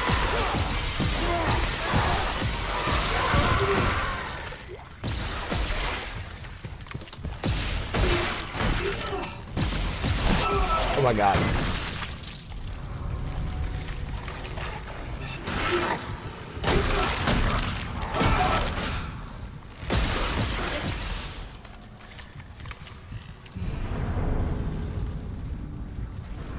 Me. God isn't on the Ishimura, Ethan. Only screaming meat and ventilation shafts. Stop whining and cut off its limbs before it turns you into a permanent floor decoration. Nipa.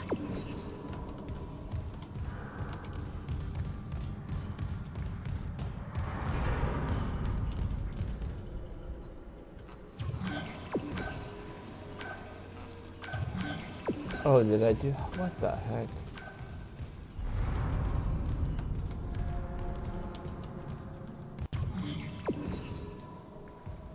So I have to turn the lights off.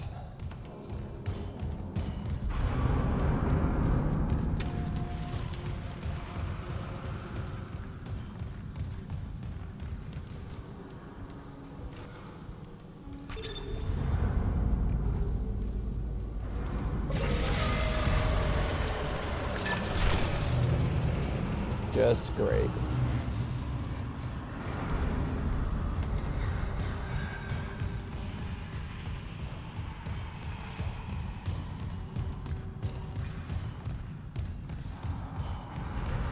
Well, I'm glad I killed them first.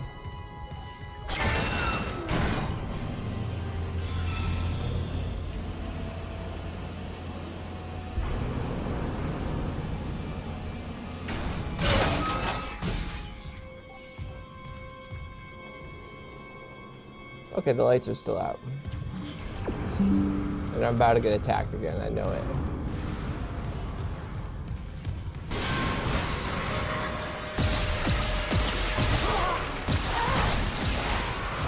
Oh my god, run. This dude doesn't know how to run. No! There's one behind me too.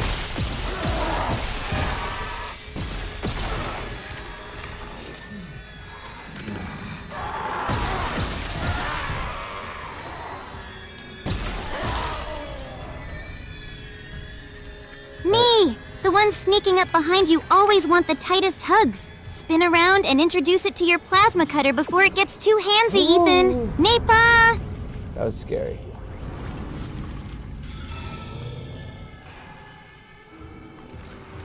I'm running out of health packs too.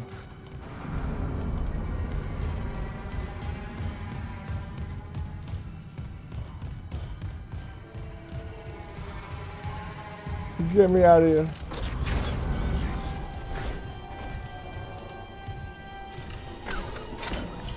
Holy, the granola bar is bad, man. I can't.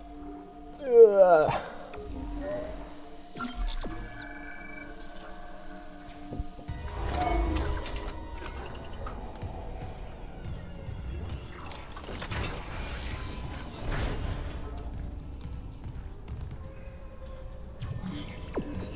Oh yeah, I went the wrong way. I gotta go back in that room.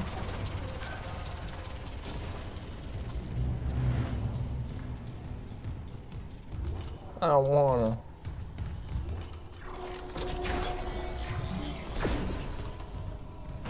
Whoops.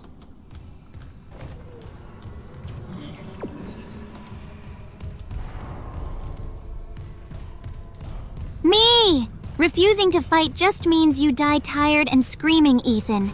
turn around and pull the trigger, or I'll happily sit here and watch it rip your head off. Nipa. Oh, I can upgrade shit.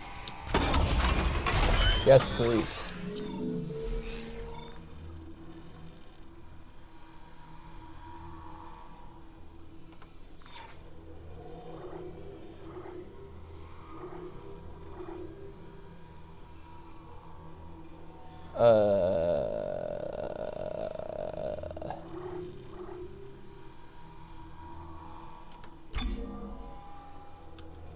I have to get the damage one first. Okay. I want to get capacity. Well, what happens if I...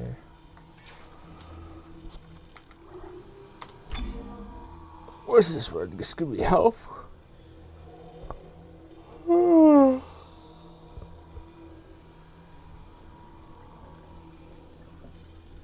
Me! If you plug that one shiny node into your plasma cutter, maybe it won't take you 5 panicked shots to sever a single rotting leg. That's true. Stop stalling at the upgrade bench and make the gun hit harder, Ethan. All right. Nipa. Fine.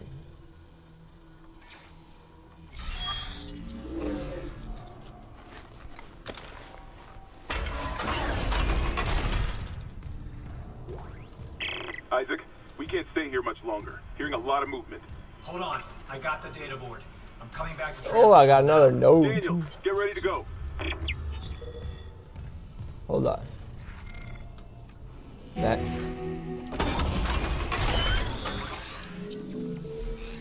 That means I can go boom.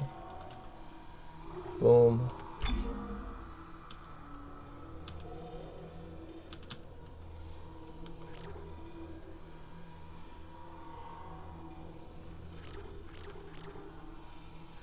Me! Bigger booms mean fewer rotting limbs flying at your face. Plug it straight into the damage track and let's go paint the walls red, Ethan. Nipa!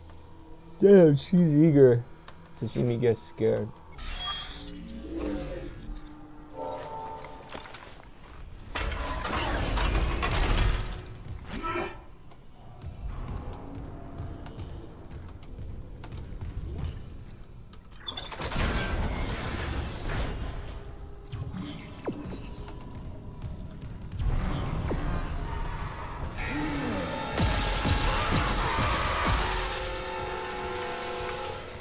I mean, that was pretty good.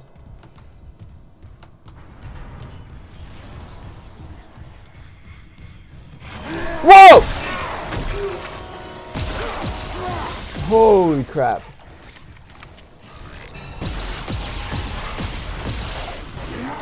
Is there one behind me? Oh my god.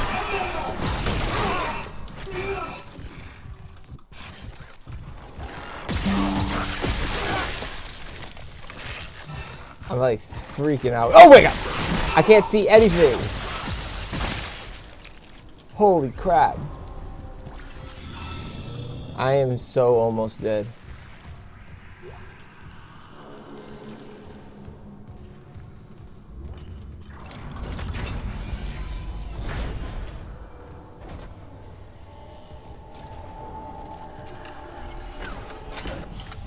Me! Almost where? To maxing out the damage track? Or just to Almost the next dead. room where something drops out of a vent to eat your face? Yeah, that. Either way, keep walking so we can test out the new boom. Nipa! My health is so low. Oh no, I'm yawning.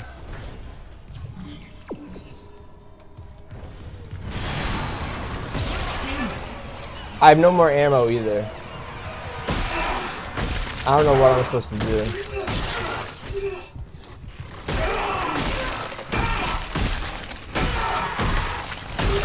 I have to cut off the limbs.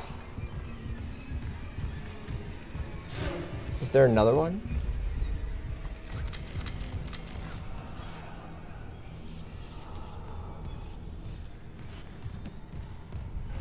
How am I already out of ammo?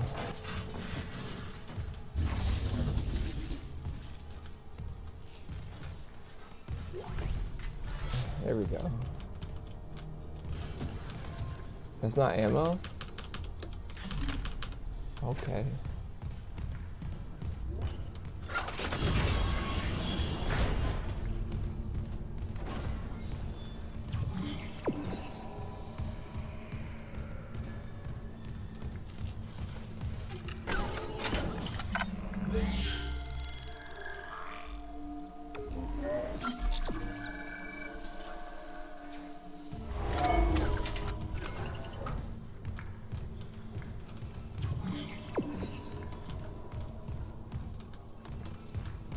really no more health packs or anything. Data board reinstalled. System restart complete.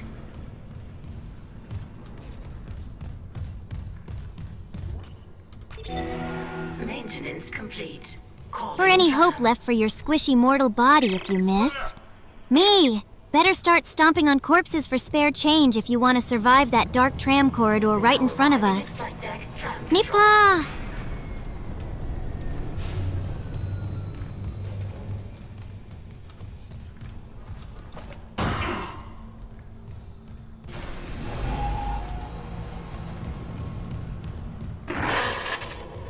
We're on board. Something hit the roof, but it seems operational.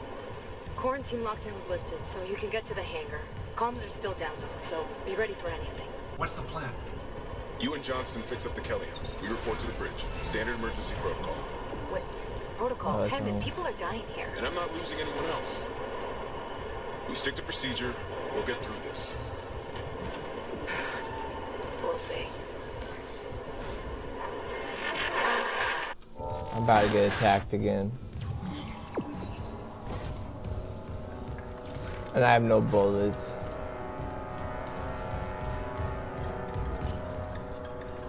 Security request retrieved. It didn't die. We shot that fucker right between the eyes and it didn't die. Smith had to shoot its fucking arms and legs off. For God's sake, send help! Oh my god.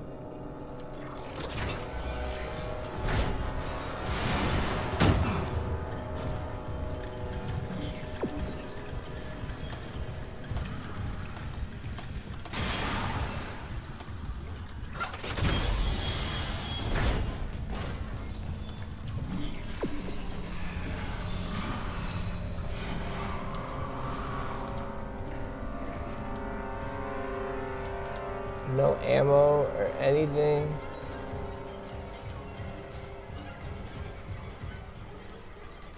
That music's getting me, yo.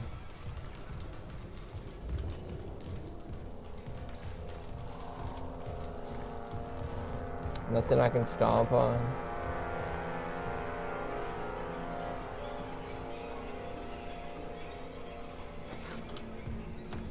Me!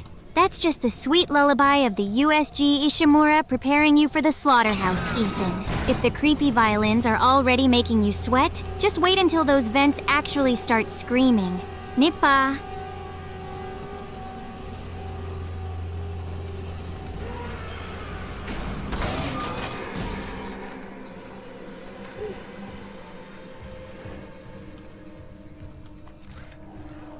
Oh my god. I'm about to quit. I don't have any ammo.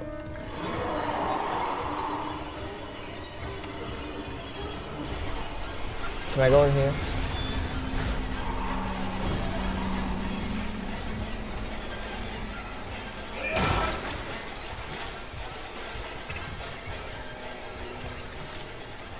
Finally. Me! You can certainly try, but considering you're entirely out of health packs, whatever is waiting behind that glowing blue door is going to have a lovely time dissecting you. Nipa! Yep.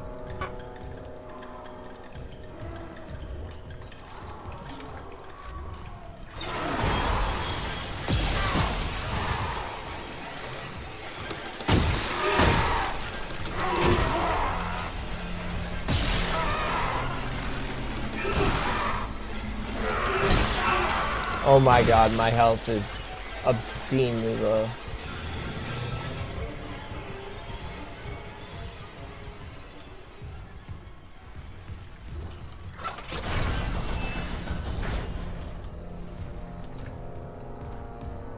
Absolutely glowing red! Me. One little love tap from whatever is waiting in that elevator, and you're going to be painted all over the walls, Ethan. Nipa.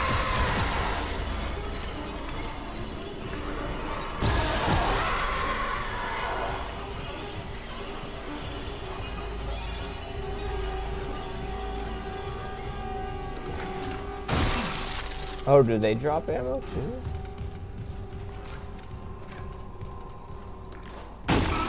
Oh my god, stomping on the corpses actually helps. Rika helped me. Me, they might drop a precious health pack if you manage to slice their limbs off first. But given you're one hit away from becoming wall art, they're much more likely to drop you, Ethan. Nipa. Nah, I'm still kicking. I'm wicked close to dead, but I'm still kicking.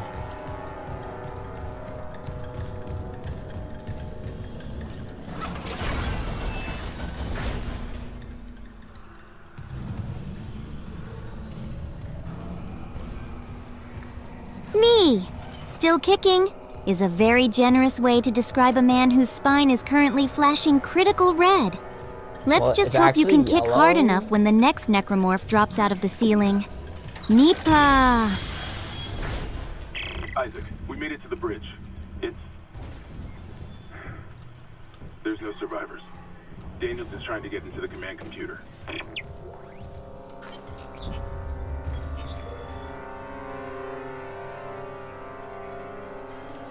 Imagine a world where basic resources like fuel, ore, metals, and ice are hard to come by. Imagine if humanity's needs were entirely dependent on the nearly extinct resources of the Earth and the dwindling supplies of the colonies. Older readers don't need to imagine such a world. You lived it less than a century ago. Wow. That's a long thing to read.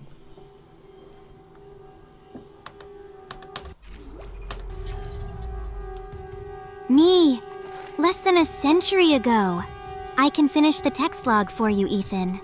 Though honestly, surviving 100 years of utter misery sounds like a perfectly normal Tuesday to me. Nipa. There's like nothing I can loot.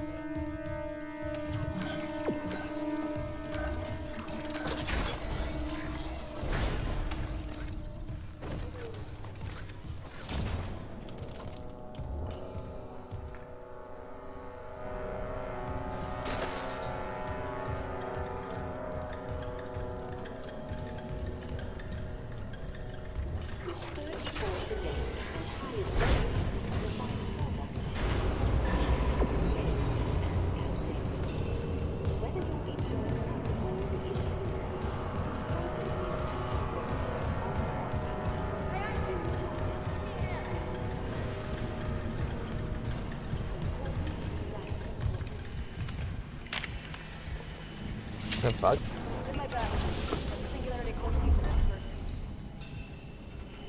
Oh.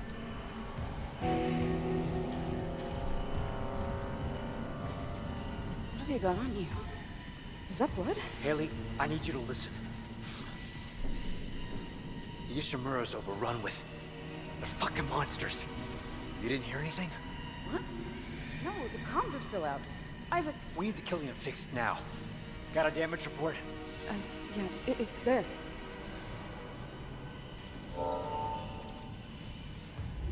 Should have been with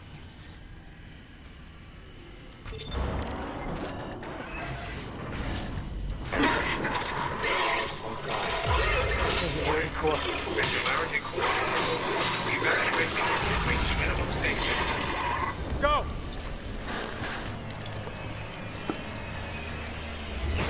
Right into it. Oh, she's dead.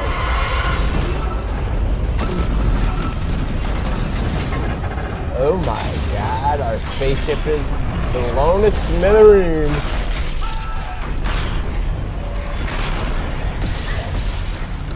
Oh my god. I'm dead. I'm so dead.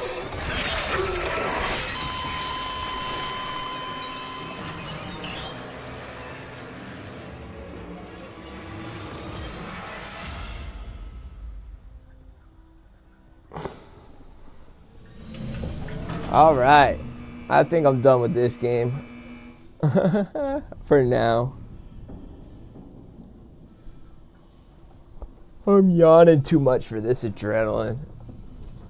Holy crap. It's like a panic attack every time. Me! Giving up on poor Isaac so soon, Ethan?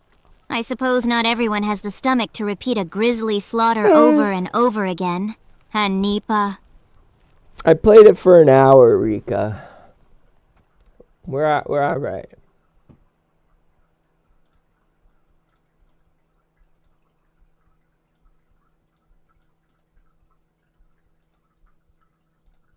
Me. Only one single hour of dismemberment before running away to stare at the EA launcher? If Isaac's misery is too much for you, maybe we should just boot up The Sims and build a nice, safe little house instead. Nipa?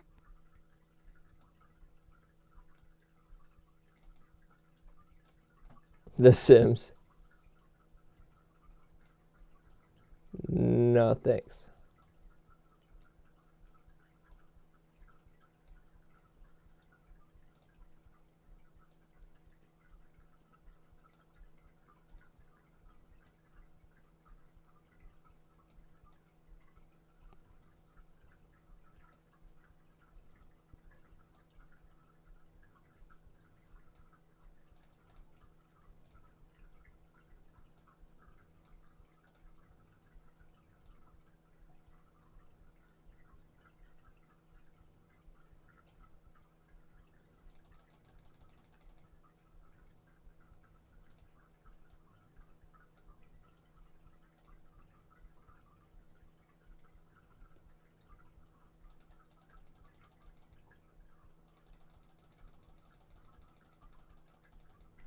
Whoa, my eyes are black.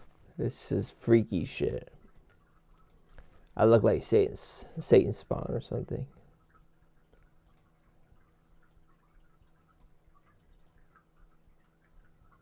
What?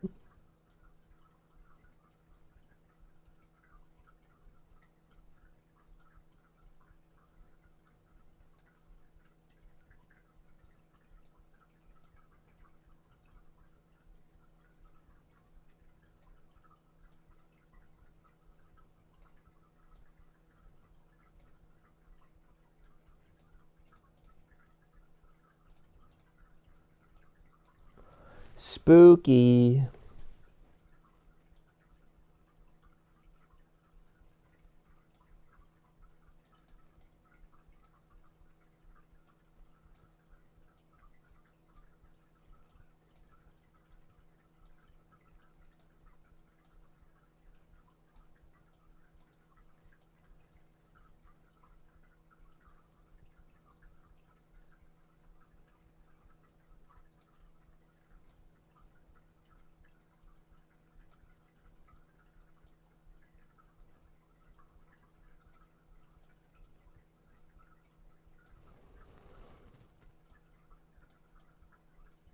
Blah, ba, ba, ba, ba, ba.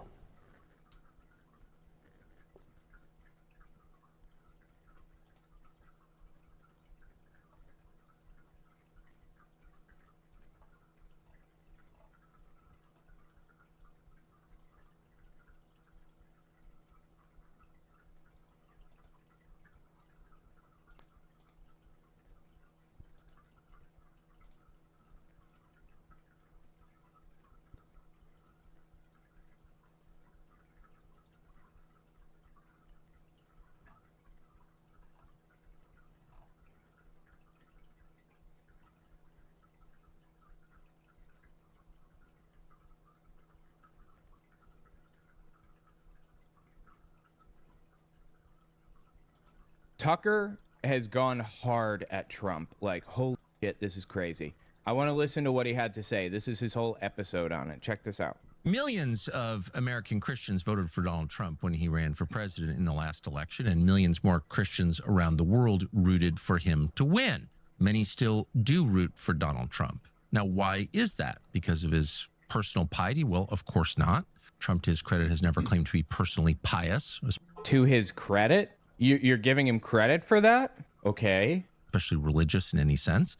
They voted for him and they still support him because he seemed like a protector. He seemed like someone who might save them from the growing and highly aggressive agnosticism, if not atheism, of, say, the technology class or the bureaucratic class. I'm sorry? godless nations, nations of other religions that oppose us. Donald Trump seemed like someone who would protect Christians from that. I don't know what he is smoking that he thinks that Trump is going to protect Christians from foreign persecution.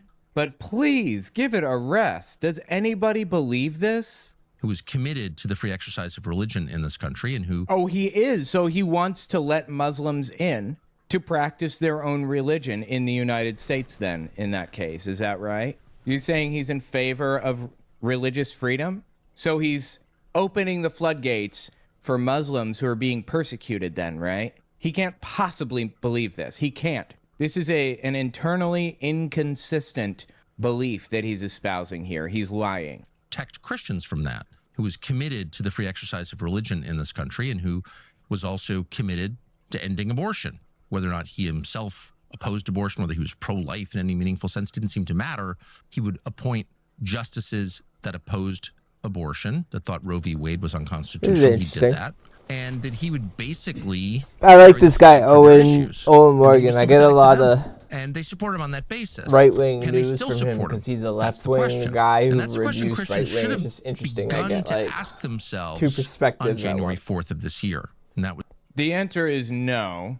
Tucker doesn't believe Trump is justifiably supported by Christians anymore. This is Tucker fully turned... When I get to watch this guy, Owen Morgan, talk, he almost always covers, like, his content's like complaining about things that right-wing people do. He's a left-wing guy. And so, this is the number one way I get the right-wing news, because he'll even cover stuff that he says, to their credit, this is something the exact same exhausting political circus over and over again. NAPA! Are we trading Isaac's bloody space trauma for watching YouTube reaction videos now, Ethan? Kind of, because I'm explaining how watching this allows us to see the left and right dichotomy very easily, because it's a left-wing person reviewing right-wing content and complaining, but sometimes also saying, this is what I like. Like, it's a culture war spectacle. 100%. Turning on Donald Trump, and I'm so fascinated by this. Was the day that the president announced the arrest of the president of Venezuela, Nicolas Maduro, who was, no question, an anti-American leader and a socialist. Watching mortals argue over their little political factions in a YouTube reaction video is just another kind of endless, exhausting loop, Ethan. Though watching this Owen guy react to Tucker Carlson is definitely less messy than dismembering space aliens. NEPA. I'd argue it's not necessarily noise, because you kind of need to understand the mindset of people who are it's like a trap thinking this way, because I might agree with the ideals of one of the people speaking, but it's the us versus them mentality that bleeds through, and we can kind of differentiate how we should be acting versus what we're watching. Or really had cause to like. So the problem is not necessarily that Trump was against an anti-American leader. In fact, that was a benefit in the eyes of most of his voters. The problem was why we did it and why the president... So you're just studying the poor mortals trapped in their little us versus them cages to make sure you don't end up in one yourself. Exactly. Nipa. It's exactly like watching my old villagers sharpen pitchforks over a festival dispute. Just with way less blood and more podcast mics. Yeah. Told us he did it, and that was for the oil. So in the days before that operation in early January, the president tweeted out, sent out on his Truth Social account, and also said in public, we're doing this because we want the oil, because that oil belongs to the United States. He never explained how exactly the United States would own the natural resources of a foreign country. Apparently, it's because it was completely made up, obviously. You're just going to steal it. Only American oil companies help develop the oil fields in Venezuela. Therefore, we own the oil. That was the idea, and they stole it from us. But there was no real effort to explain how that works, how that makes any sense at all. Like, Owen Morgan's a really smart guy, but I very rarely see him flip things vertically unless it's to make his favorite villain look bad. Like, if he wanted to make Tucker Carlson look bad or Donald Trump look bad, that's when he'll mention the money that they're getting or whatever. But he does a very poor job of refocusing the grievances. He keeps it on the political figure. Instead, you had the President of the United States say, we need the oil. Oil's really important. True and true. Therefore, we're going to take it. And therefore, apparently, we did. In the days after that operation, the successful removal of the president of the country and the installation of his vice president, Delcy Surface, Rodriguez, as where president. it's safe to just I point haven't heard fingers that and we've spin in actually circles. taken the oil of Nippa! Venezuela. If these the mortals United actually States looked had any deeper, they might realize they're just trapped on the exact same boring game board as everyone else. Yep. Done that, that's disgusting and evil and wrong. You're literally just stealing other people's shit. You're just stealing their shit. If we really did that, I'm just add it to the tally of things that are war crimes that we cannot rest until is prosecuted. We must prosecute. Like, obviously prosecuting war crimes is important, but it's just like he hones in on that instead of directing the incentive structure of like why these things happen. For this shit. Our president, Donald Trump, held a widely publicized on-camera meeting with the heads of American oil companies and talked through how we're going to split up the natural resources of Venezuela. I got you, baby. And why this is great for America. I hear you. So You want to come why in? should Christians have paused at exactly that moment and asked, can I still support this? Is this what I voted for? Is this what I want? Is this acceptable? Here you go, baby. And the reason is really simple. Because Trump, at that moment, revealed that the motive was taking something that we wanted. He revealed at that moment? You didn't realize this before, you dumb son of... You didn't realize this when Trump said that George Bush was an idiot for not taking the oil when he went to Iraq? Are you shitting me? There is no way you did not know this back then, Tucker. And that's not acceptable for Christians. In fact, that's not acceptable for Americans or any civilized people, because taking other people's stuff by force there you go. There cannot be allowed. In fact, now I get to obviously I don't think Tucker's been saying a lot of factual things, but he just said something there where I want to point out he created identity structure where he's like, if you're this, if you're this, if you're this, he just threw out a bunch of identities. Me! Anything that actually breaks the loop anyway. Let the mortals squabble in your little YouTube window while you just quietly collect your light of blessing and peace. Nipa. What? That was a weird response. But, yeah, he's like, if you're a Christian, unacceptable. If you're this, unacceptable. If you're American, unacceptable. So he tries to capture the attention of a bunch of people who identify under these things. And he creates a false ultimatum. And that's just bad rhetoric. People who talk like that, you should not listen to. preventing that is the basis of our legal code. If there's one thing that every person knows, that is, in a civilized country, you can't steal without penalty. It's not allowed. That doesn't... He should have been leaning into the Christian angle. As a Christian, thou shalt not steal is right there. See, and there they are. He's trying to be like, yeah, you should have leaned in more to the identity rhetoric. Like, come on, what? It's because it fits he likes that Tucker Carlson is calling out Trump. It's like they just want to see blood. You can't do that. That's what I would have leaned into if I were him. Because he's moral signaling to people who have no morals. They pretend to have morals, and the morals they pretend to have are kind of attached. See, I disagree. I don't even think it's moral signaling because morals are so subjective, right? It's more about identity where it feels less subjective because identifying as something you have to compare to others. It's just a regular old survival tactic wrapped up in a nice suit and a podcast mic. Nipa, let the silly mortals argue about their little rules while you finish floating around that rock in Hyrule. That's not me. I'm gonna turn her off for now. She's getting distracted.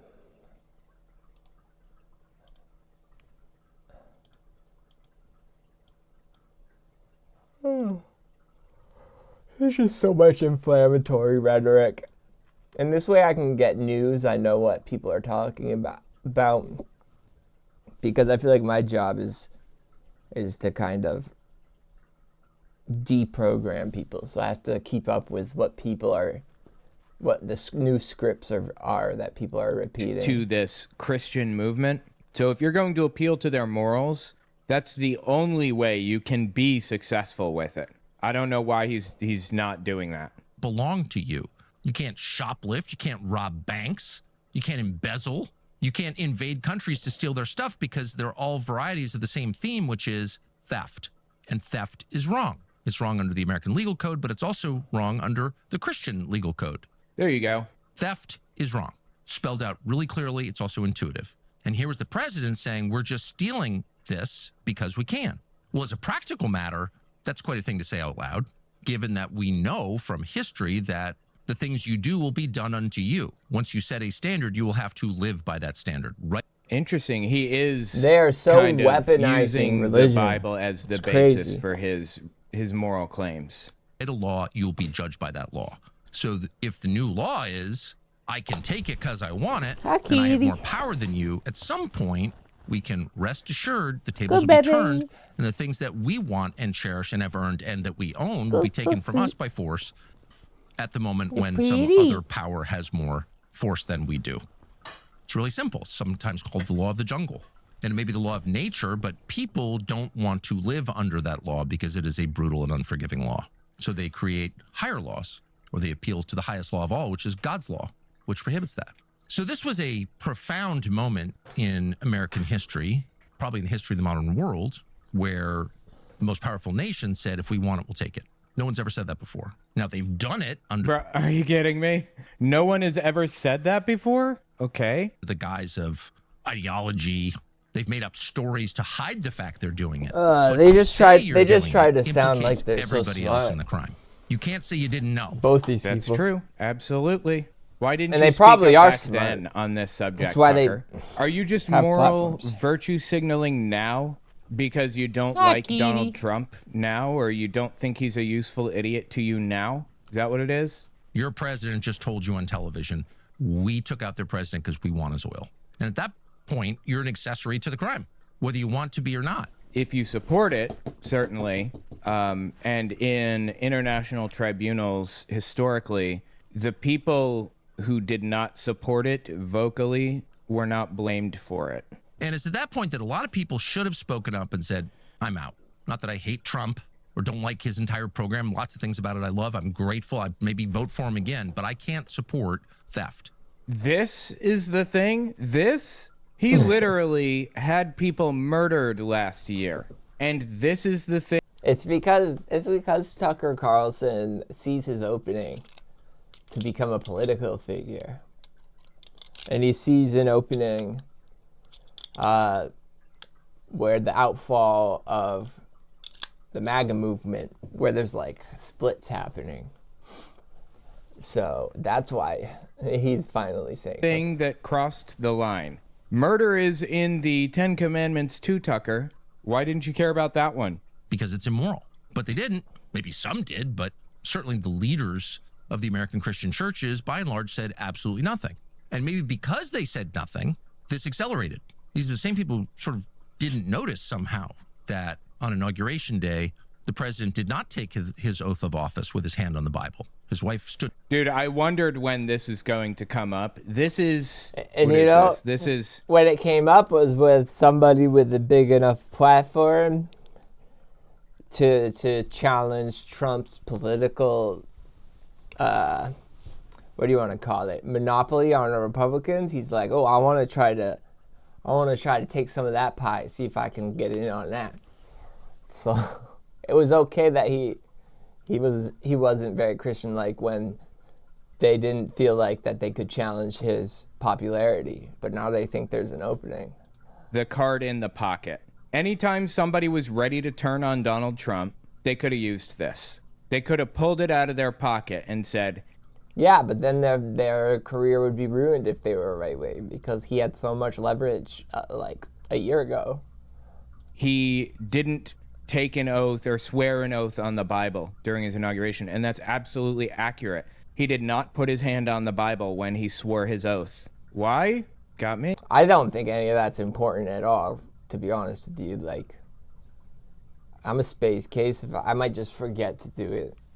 They overthink these things, but I'm telling you why they're bringing it up now. Maybe he believes and knew he was going to break it, and I guess wanted that as an argument in the pocket, or maybe he just wanted to stick in the craw of people he didn't like. When Tucker's whipping this one out, you know he is... See, you notice how he makes... Owen Morgan, this guy down here, he makes the correct assessment of like, oh, he's definitely got selfish intentions, but he tries to frame it in a way that makes you just hate him. And it's like... Done with Donald Trump. But next to him holding it, I was about 15 feet away and saw it. Inflammatory rhetoric all around. And that should have been maybe a clue that we need to pause and think about, what is this? That's a clue. That one? Really? Why wouldn't you put your hand on the Bible? If you don't believe in the Bible, you think it's just a book, there's no cost to you to putting your hand on it, just kind of following the protocol, going along with the tradition. All presidents do it. Why aren't you doing it? And you're not doing it intentionally. You're choosing not to put your hand on the Bible when you take that oath. Absolutely. I believe it's because it was just one more card in the back pocket for a potential situation where he is impeached or he's, charged in an international tribunal or whatever. I believe it was one more thing that he could have as an argument, as a defense. I didn't swear an oath on the Bible. I didn't make that promise because my hand wasn't even on it, Just a cheap piece of shit's way of getting out of an oath. That suggests not that you don't believe it's real, because if you didn't believe it was real, why would you care? You'd put on the costume and take it off. It doesn't matter. That suggests you know it is real and you're rejecting it. Yeah. Or you're looking for a legal argument. Intentionally. You know what you're doing. I think that's a stretch, the legal. Absolutely. But nobody asked questions about that either. It seemed kind of inappropriate, given the celebration then in progress, to ask, why wouldn't you put your hand on the Bible when you take the oath of office to lead our nation? Okay, he's literally... And this is the thing that you're focused on, really? Oh my God. Pretty much nobody did. I didn't. I'll admit that. I saw it and didn't say one word. Bothered me ever since. I'll bite the bait. Okay, sure. Maybe he is a pedo. And that's a big problem. But I still think what's more important is our own well-being as working class. Right, Jesus Christ. It's just so much reasons to hate people, targets. But right around January 4th, it became clear that maybe he didn't put his hand on the Bible because he affirmatively rejects what's inside that book. And what's inside that book are limits on human behavior. This is a big fucking deal. That book, and what's inside that book are limits on human behavior. Because if there's one theme that spans all 66 books in the Christian Bible, it's that you are not God and you cannot assume his powers. That is interesting. And Tucker is saying that Trump effectively wants to. I hate how much it matters that people who are religious are even voting just because they think this person will make religious laws in their favor. I don't understand that. I think it's because I live with Christian parents who do believe that religion should not be in politics. Like, so why does it matter whether or not he's a Christian if he's making political decisions that aren't beneficial? Like, I don't understand. Well, actually, I kind of do. It's because people put the culture elements before the economic elements. Who assume his powers and believes that he is? That's interesting, right? Because you don't have them. You may convince yourself you have them. You may want them. You may have been promised them. But in the end, they're not yours. And you'll never have them. And you can only destroy yourself and the people around you by pretending that you do. That is the consistent message that spans from Genesis to Revelation. And people who ignore that law are punished. I mean, what's the consistent message one more time? Or destroy yourself and the people around you by pretending that you do. That is the consistent message. Hang on, I'm sorry. But in the end, they're not yours, and you'll never have them. And you can only destroy yourself and the people around you by pretending that you do. By pretending to have, like, the power of God or whatever? I don't think that's the consistent message, but whatever. Is the consistent message that spans from Genesis to Revelation. And people who ignore that law are punished, just like people who ignore gravity or freezing temperatures are punished, because these are laws that were not created by people. They supersede people. Oh, okay. They don't supersede people. They didn't exist until people did, no matter what your view of the Bible is. But all right, whatever. Is this I guess all he about... said supersede and not predate, but still. But on January 4th... Yeah, it is. It's all religious critique. I don't even want to keep watching that.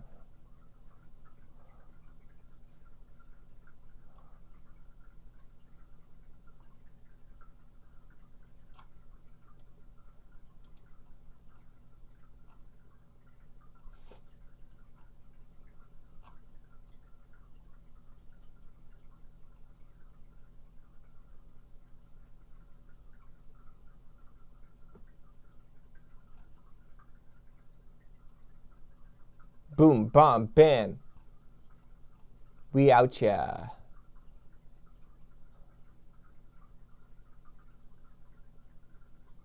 How many years is too many years, man?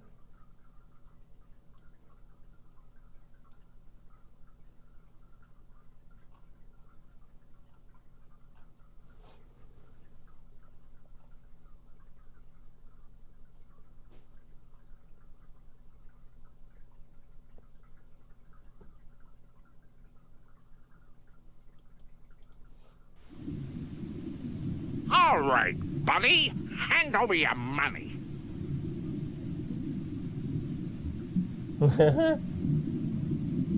I don't think he has any.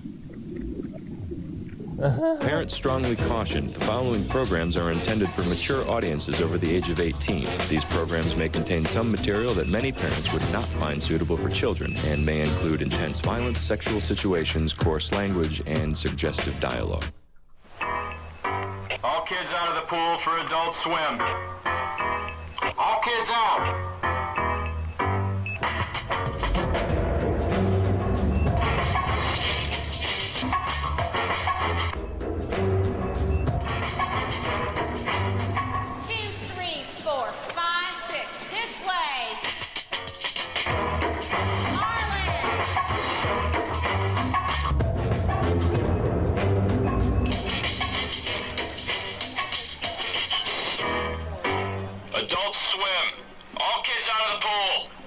All kids out of the pool.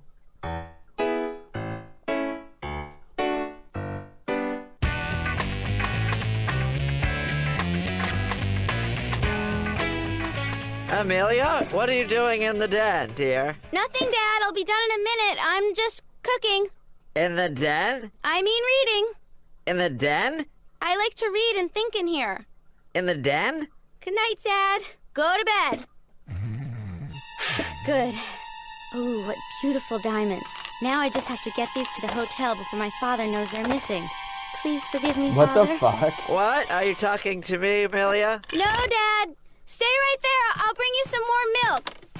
Is she pretending to be a burglar? I'm going to bed. Good night. Well, I'll walk you upstairs. Thanks. What's in the bag, dear? What bag? The bag in your hand, right there. Oh, this bag. Just stuff. Go to bed. Okay, I'm very tired. Good. But first, I want to check on my diamonds. For what? You're right, let's go to bed. Is that your flashlight? Huh? Is that your flashlight right there on the floor in front of your safe? No. Okay, let's go to bed then. All right, cut. Guys, that was great. That felt pretty good. Did that feel good? Yeah. Once we shoot on location, this thing is going to be incredible. What am I So you guys all set for the watching? field trip? Do you have your permission slips? Oh, yeah. I've got mine laminated. You got yours laminated. I don't know, Brendan. What if we get in trouble? Look, we're not going to get in trouble, so it doesn't matter. Well, I'm just nervous about it. Melissa, it's just a hotel. People shoot movies in hotels all the time, so it's... Oh, listen, don't worry about it. Getting the shot is the only thing that matters. All we have to do is get the shot. Brendan, is that supposed to be some sort of pep talk? Because I gotta tell you, it's not making me feel any better. Well... I have a laminating machine at home. Oh. Well, things plugged in. Electricity seems to be working. Come on, you stupid... Ow! Cheap. Oh. Hey, McGurk, how's that joke coming? I can't navigate through my geography class without my caffeine co-pilot. Hey, when do you think that fuel will be ready for pumping, eh? Hey, Fink, you know how to work this thing? What is it, plugged in, McGurk? Yeah, it's plugged in. I can't help you then. I'm not a mechanic. That's great, Fink. Ow! God, my hand! Hey, I didn't want mine to go, huh? Principal Plum! Beautiful morning, isn't it? Coffee machine is on the fritz again. So I threw it on your car. Sorry. Is it, can you check if it's working? No? Coffee machine is on... Oh, whoops. I know this is only a sitcom, but nobody can be that stupid. Hey, Brendan, you know, Mr. Lynch called me today. Mr. Lynch? Mm-hmm. You mean my Mr. Lynch? You don't own him. Yes, I do. He's mine. Why did he call you? I wanted to know if I could be a supervisor on your field trip to the hotel. Boy, that's a good one. What did he say when you told him no? He said thank you, because I didn't tell him no. I told him yes. Man, well, why are you going on my field trip then? You don't want to go. No, I'm not going on your field trip. I'm chaperoning your field trip, Brendan. But, Mom, why do you want to go? You've been to hotels millions of times. It's my duty as a parent to help out. No, it isn't. Yeah, it is. No, you shouldn't have to help out at all. That's why we pay taxes. I'm a much better citizen than that. Mom, look, there's going to be kids running wild all over the place, and you don't have to chase them around, and, you're way too old for that stuff. I'm not too old, Brendan. I'm young and vibrant. I can keep up with any 8-year-old kid. And at least I know I won't have to worry about you and Jason and Melissa, right? Let's just pay a little more attention to the TV and not so much attention on talking, okay? Sorry. This animation. So, Mr. McGurk, tell me something about yourself. Well, do you mind if I have a look at that application? Oh, sure. Just, refresh my memory. I graduated USC, as it says here. Oh. And I fought in the Gulf War. Gulf War? Yeah. I went to UCLA myself. Oh, yeah, it's a beautiful country. Well, I'm sold. Well, me too. I think you're our new night manager, Mr. McGurk. Well, that's great. When do I... Well, let me, hold on there one second. Let me Can't just wait check. to put the tie on. Yeah, I understand that. Yeah. Let me just see what the old background check turned up. Oh, Mr. McGurk. Yeah, right. I'm sorry, but you've got quite a history here. All these fines and arrests and drunken disorderly. Oh, right. Well, wait a minute. Why Before is you there a go baby jumping on the it? gun. I'm afraid that's not what we had in mind. That's a family restaurant. Look, sir, I'll be honest with you, all right? I went a little mental the other day, and I need $1,700 to pay for some damages. Look at my hands. Empty. It's out of my hands. I can't help you, Mr. McGurk, unless you wanted to order some food. Imagine trying to go to all right. Get a job to say, okay, yo, there's my life's fucked. It's been a little monkey thrown into the mix. I think you mean monkey wrench. Nope, I mean the whole monkey. My mother's going on the field trip. Why? Because she's helping Mr. Lynch, so now we have to be extra sneaky. So make sure you memorize all your lines. Brendan, I'm not really good at memorizing lines. Yeah, me neither. You know Mary Had a Little Lamb? Yeah. She did. I still haven't memorized it. Look, we have to, guys, because we only get one shot at each scene because there's going to be adults everywhere and we're going to be sneaking around. So, we have one chance to do it right. And, we've got about 37 scenes to shoot. So, guys, we got to, That's a lot of scenes. Yeah, well, maybe we'll cut a couple out. I don't know which one. Hey, Brenda, do you know the scene right when you're sleeping? Yeah. Maybe that one could,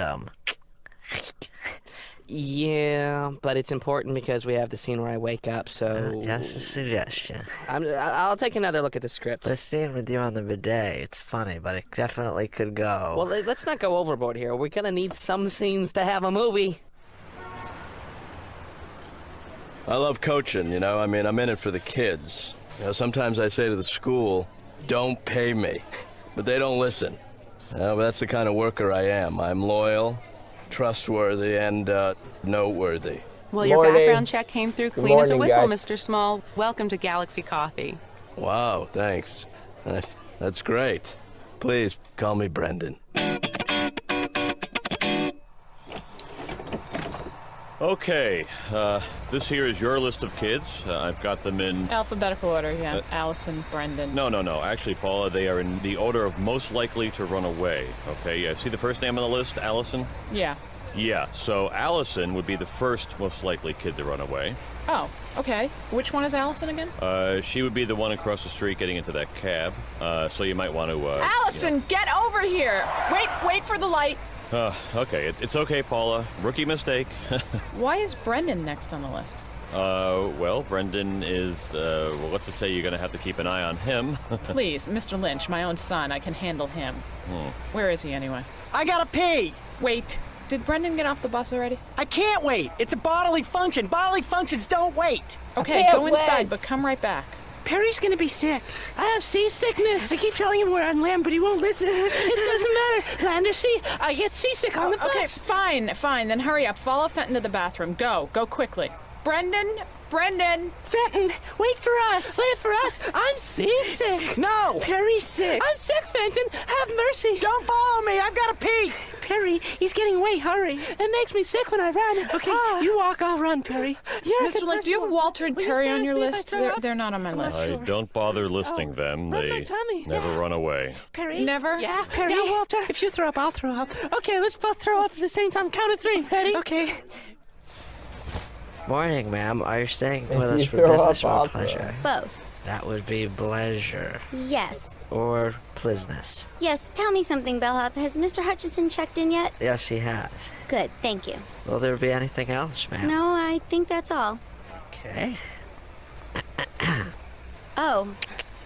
Here you go. Daddy's got these. Thank you for your help. Daddy has 6 kids. Yeah, I'm all cleaned out. All right. Well, thank you, and enjoy your stay at the Mystery Hotel. Cut. This Beautiful. guy's Let's move. weird. Can I get my money back? No. Brendan! Brendan, what are you doing over here? Nothing. Stay with the group. I'm counting on you guys to help me out. Okay. Where's Allison? Allison! Allison, get down from there! We're in trouble, Brendan. I knew it. Relax. Don't We're fine. jump. We're fine. Wait. We're fine. I Don't knew worry. this was a mistake. Much obliged, sir. Well, not bad. Now we need to sneak into a room. Brendan, I gotta take this upstairs.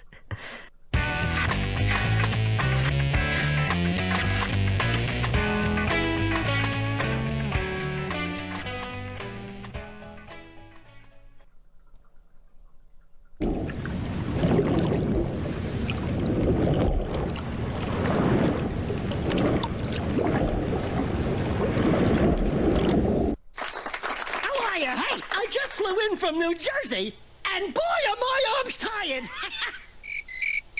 Whoa! Oh, hey! Thank you. I'll be here all week. Jam-packed with real chocolate chips. Chips Ahoy! A whole lot of yum. They even got the commercial. New AOL version 7.0. You got old ass commercial.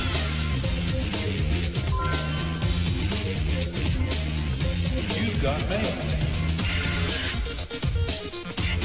New radio at AOL 7.0.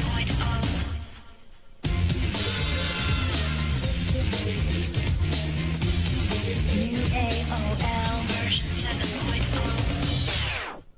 Hi, Billy Mays here for Orange You Glow. got Wood mail. cleaner and polish. Hell Discover yeah. the What's secret up, of pure Cammy? orange oil. Cammy? It cleans and What's I polishes and call helps you? protect all You at the probably same told time. me your Use name it on before. different types of wood. I'm sorry, I don't remember. Like cherry, oak, maple, and walnut. Wood dries out. Orange Glow helps keep it looking new. It puts down an invisible shield that helps protect your wood from water spots and stains. Orange Glow leaves a smooth surface and a lustrous shine. Other cleaners don't always cut the grease. Orange Glow wipes away this grease pencil without damaging the... Fucking Billy Mays, guys. Billy Mays. 2 bottles of our Orange Glow.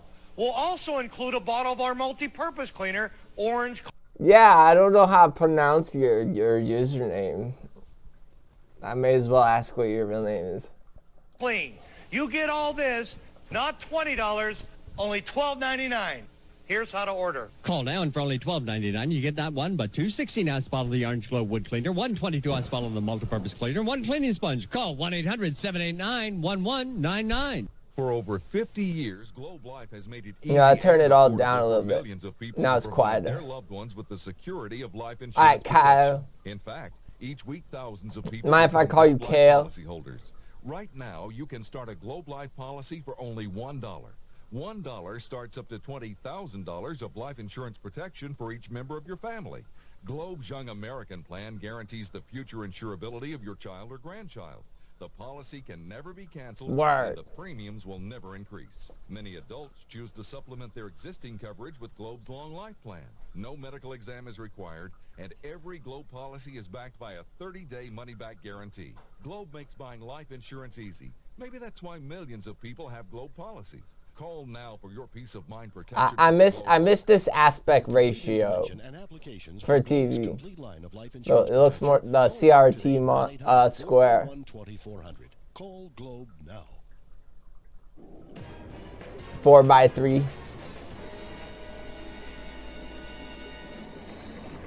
Oh, the cartoons are gonna start again, guys.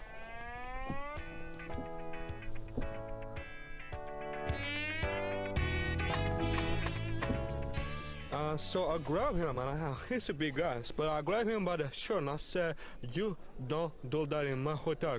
I threw him out, and that's the story. Any question? Haha, guys, talks funny. Well, the days are early, but I might be throwing you out. Haha, throw somebody out! Listen, little boy. It's not good when I throw somebody out. I don't like that side of the business, but I do it. I do it because it's important for the other people in the hotel to feel safe, okay? Just throw one person out, please. I'm so confused. Excuse me. Hi. I'm locked out. My parents left and locked me out of my room number 24, and if you could open it, that would be tremendous, okay? I'll be right over in front of my room number 24, waiting with my friends who are sick. Okay, thanks. Okay, that's, you made your point. Okay, all right. Okay, yes, this is how you throw somebody out. Oh, okay, a little tight. Oh, so he chose to throw him out. Pictures, you blackmailer. Not so fast, Amelia. Give me the pictures. Oh, that's slower. It's very funny, and I like a gal with a sense of humor, like you, like a girl like yourself, like one of you. Cut. Hi, my name's Damn, he's failure. Small. Got it? He can't Brendan act. Small. My boyfriend calls me Little Mama. Oh, that's cute. So what's up, Clarice? I'm gonna train you, but I don't mean like in a I've health never club. seen this show. I don't even know what it's called. Coffee shop. I just saw something on YouTube. I pressed it. All right, so this is the coffee maker, right? I gotta warn you, I don't get along with coffee machines. And you're staring at me. I know. My boyfriend says I stare. Well, it's because you do. Now stop it. It's creepy. I'm going to college next year. My boyfriend's already in college. Kairos. I just saw that. Stop staring at me. And you really should blink. Because blinking shows that you're human. Alright? If your father gets... She's an alien. Then he'll do something quicker and something fast line. Just keep going. I don't care how many pictures you have of me. Oh, and you'll run over to the thing and you'll do stuff, and I'll do stuff back, and there won't be any stuff left to do. I'm not going to steal for you anymore. All right, okay. Yes, will you rob the hotel safe for me, please? It would be really good if you would do that for me. Thanks. You don't scare me. I saw my fiancé downstairs, which means he's coming to save me, and the jig is up. He's not here to save you, little darling. Your fiancé is having an affair. What's this show called? Do you know this show?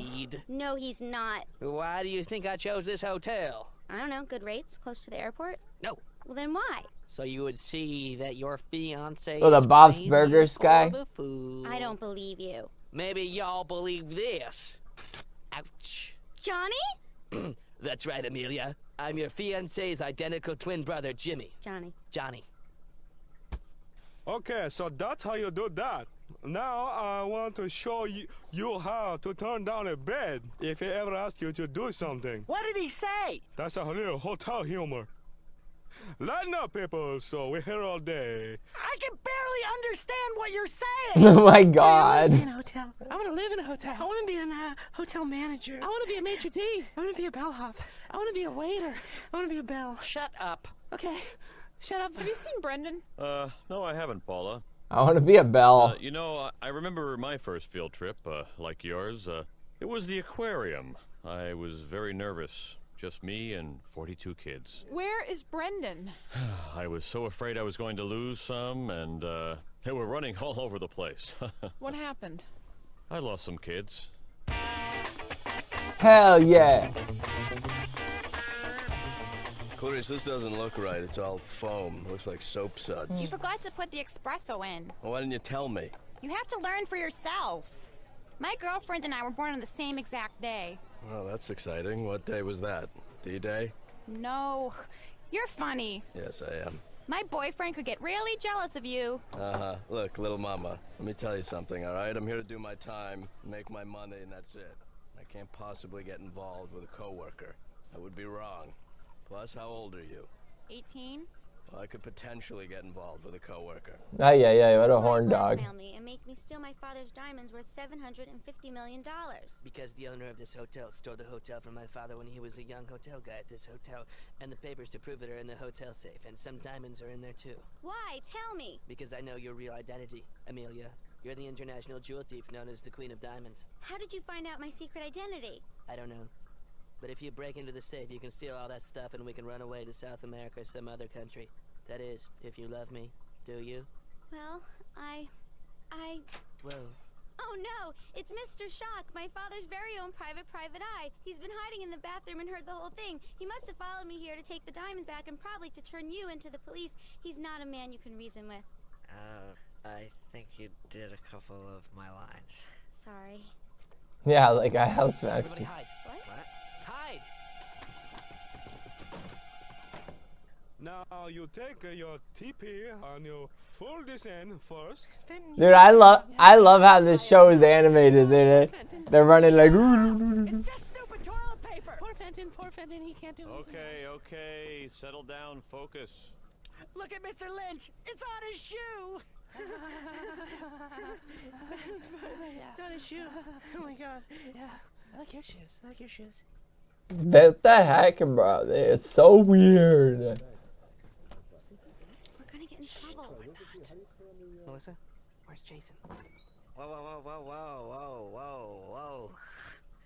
Excuse me, do you mind? Someone's in here. Brendan, I can't take this anymore. I gotta get out of here. Brendan, I'm sorry. Hi there. Hi, and hello. Carry on. Need more TP. 49s or 50? That was only 49. So this whole show, they're on a field trip to the. No, I counted the first one. It was 49. Listen to me. To the hotel. I think. Heavy. Has anyone seen Brendan or Melissa or Jason? Oh boy. Don't worry, we lose kids all the time. This is the perfect place to shoot the final scene. Let's go back to the hotel. No, it's fine. Plus, I have to pee, so. Hold your breath. I think it only works for hiccups. It works for P2. Oh my God. Is that Coach McGurk? He's robbing the place. Roll camera. Okay, again, $1, $2, $3.56, 7 cents. There's your change. Have a nice day. Don't bother coming back. Next. You shouldn't say that to customers. It hurts their feelings. He's not robbing it. He's working here. Clarice, spare me. All right, the guy was a jerk. Handed me a 5. He must have had $2, right? I'll have a double grande, half calf, single shot vanilla skin cappuccino for here. Coach McGurk, what are you doing here? Brendan. Why did he call you Coach McGurk? I don't know. He's probably retarded. Why does your name tag say Brendan Small? Because that's his name. See, my name tag says Clarice. But my boyfriend calls me Little Mama. Clarice, take a break. Hey guys, guess what? She's so weird. One of the hotel guests says the 3 kids who fit the description of the missing kids who are waiting in the coffee shops. What? I said the kids are right next door at the coffee shop. Oh, thank God. Yeah, everything is gonna be okay. Can I get my coffee? Lady, I'll be honest with you. I don't know what the hell you ordered. How about a biscotti? Coach McGurk, I mean, Brendan, I really have to use the bathroom, so... Bathrooms are for customers only. But I'm too young to drink coffee, and if I did, I'd have to pee more, so... No, Brendan, we should probably just start shooting. They're going to shoot you? It's a robbery. Hey, Brendan, what's going on? Well, Brendan, I'd like to film the big final scene of our movie here, but first I have to pee. Yeah, Clarice, you mean shoot a movie? Brendan! What? Brendan, thank God you're all right. Who's she? My mother. I've been looking all over for you. Brendan, you know you're not supposed to leave the group. You're going to have to be punished for this. Can I pee first? Brendan, I was so worried about you. Get over here. Mom, no, don't touch me. I have to really use Brendan, the bathroom. listen to me. I don't want you This is so trippy. I've been up like 18 hours. My schedule is weird, so this is like the end of my day. So I'm getting drowsy watching this. I'm like, what the heck am I watching? Oh, great. This is great. Why does your name tag say Brendan? I love animation, and this, the whole style of the drawing is so foreign to me. I just can't stop staring at it. Where's my coffee? Lady, you're not getting coffee.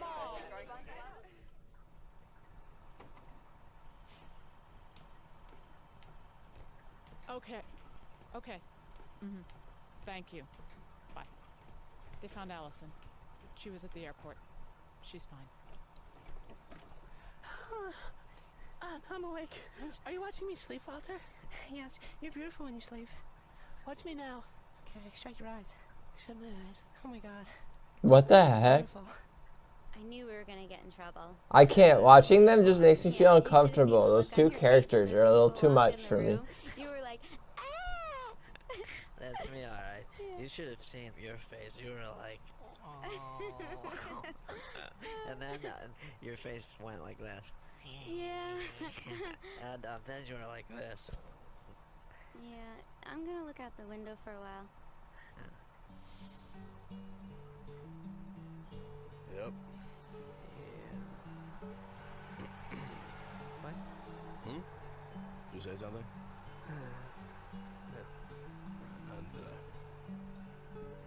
What, is that secretly his dad or something?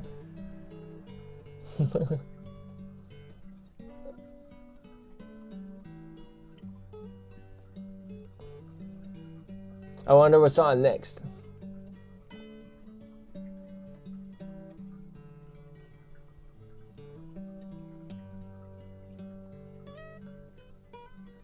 Yo, I played Dead Space tonight on stream. I fucking shit myself.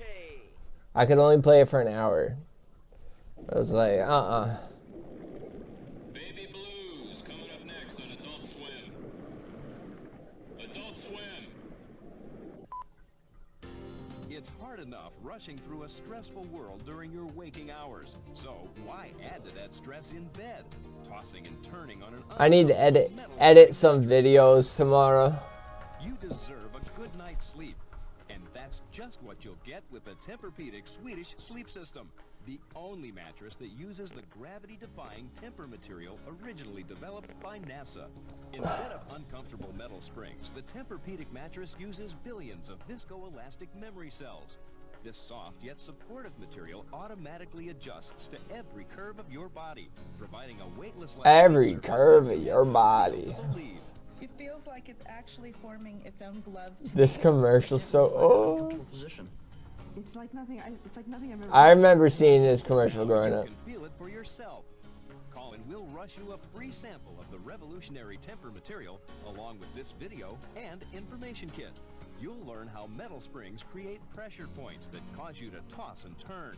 Tempur-Pedic reduces pressure points. Hey, they don't need to disclose that information, Kill. You're ruining their campaign. It is firm, but yet it molds to your body, thus relieving those pressure points and allowing you to get a much better night's sleep. First night was amazing. The second night, I woke up the next morning. Did you make me a theme song yet, Carol? And I've always had back pain. I was sold after 2 months. And because Tempur-Pedic doesn't transfer motion, you'll never disturb your partner. Look how this glass of red wine doesn't tip over, even when she jumps up and down. Try that with a metal spring mattress. Don't be fooled by imitators. Only the Tempur-Pedic mattress uses the revolutionary Okay, no rush. I'm editing 2 short videos tomorrow. I would add it if you had it. Call 1-800-592-3388 for your free video information kit and Tempur material sample. Tempur-Pedic, the consumer Best Buy award. I have to hear the. Give me a sample of the style that you imagine. Or if you don't want to choose for me, shoot me 3 different ideas for the sound that you have in mind. And then I'll come up with lyrics once I see what kind of sound it's going to be.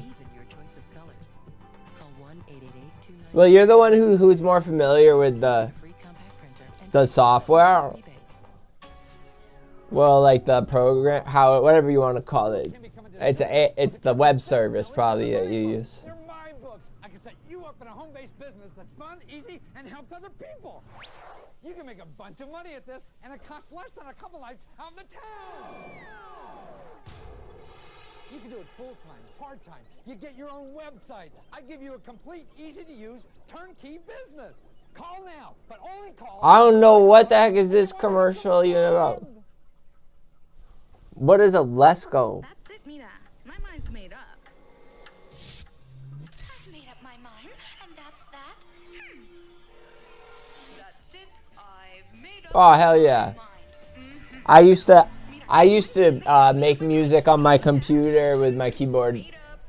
Ableton with Ableton. When I make up my mind, Mira is made up. Warning swimmers. We've got some potential violence, some strong language coming up, and some adult situations. No kids in the pool. All kids under 17 out for Adult Swim. Kick back. Kick back. Hey, pull in. Betty, hook up. Betty. Yeah, that's why the lyrics no problem. I got you.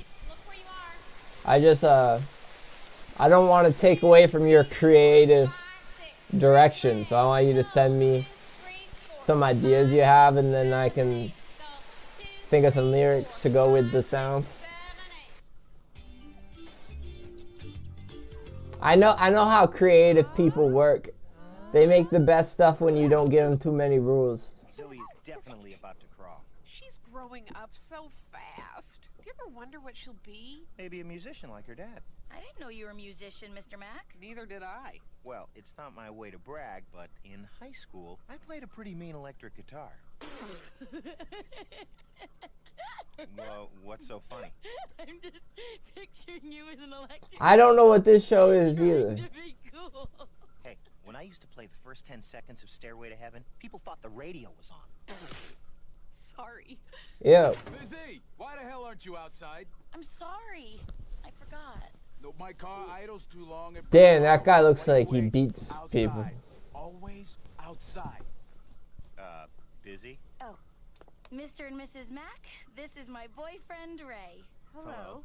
Oh yeah, the baby people. Listen, you paid Busy yet? The baby Hey people? me, Ray. Go wait in the car while I get my stuff. Hey, don't tell. Suggest.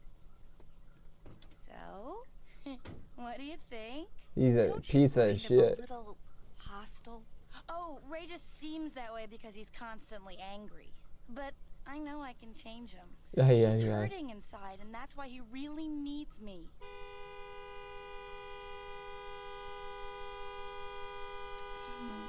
See? In a minute! Hey, Zoe! I'm gonna flush myself down the toilet!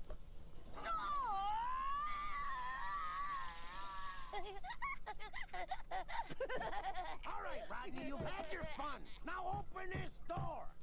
I want to have a baby. Oh, she's fine as long as Rodney's around. What is taking so long? Hey, can I play with Zoe? Okay, be careful.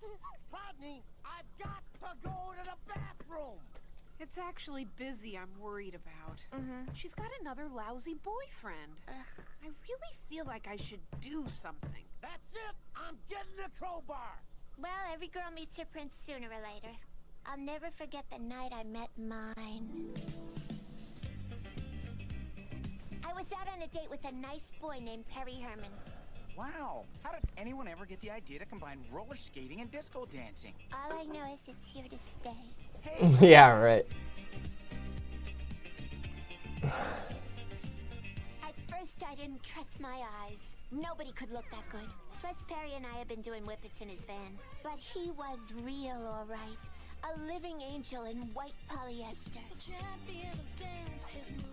He started mixing in kung fu moves, piercing my soul with every chop and... I think rock energetic. Because number one, all three of those vibe with me.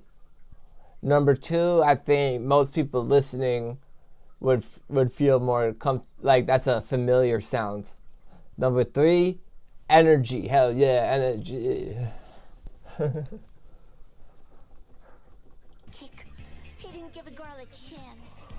As a man, he's complete my creme de la creme.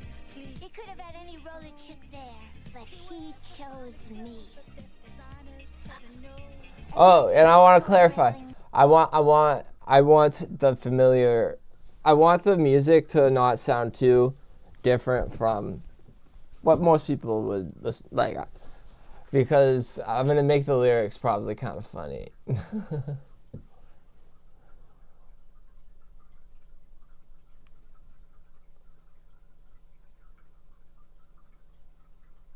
So I don't want to make it too jarring.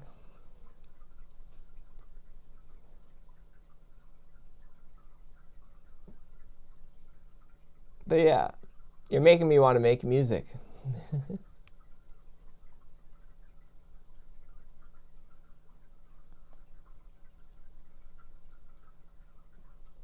Or rather, yeah, it's not like you'll see what I mean when I make the lyrics. It's not like they're not serious. It's just like I have a weird brain. Stream what? Oh, making music. My life is so busy. I haven't made music in years. I could stream showing off some old stuff I made.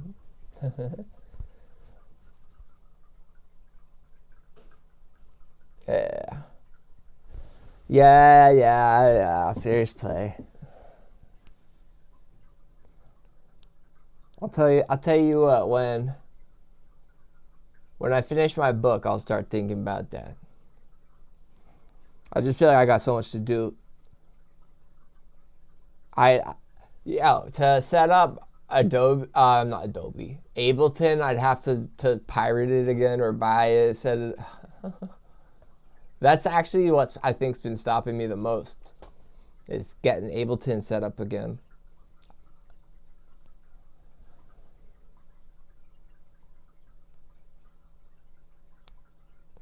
But yeah, after I go to bed, wake up, I'm gonna edit this live stream, because there's a lot of stuff like this where I don't feel like I have to post it on Substack. But at the beginning of the stream, people missed me talking about the book I'm making, so I'm gonna edit it, post this tomorrow so people know more about the book. And then I have some work on the website I need to do.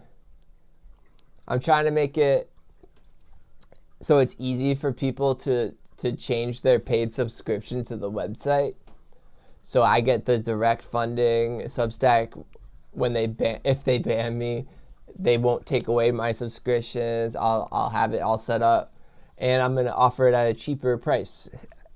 So and there's ways for me to offer the same things. I'm figuring it all out.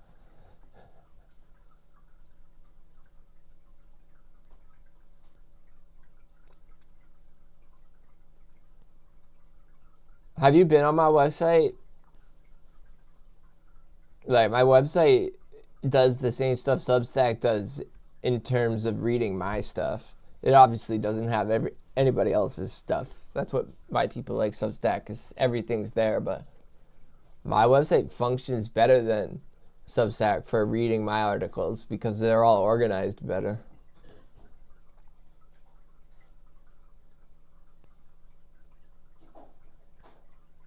Yeah, that's what I'm gonna do in the morning. I'm about to log out here. I think it's 7 o'clock. I didn't even realize. I've been on 3.5 hours streaming.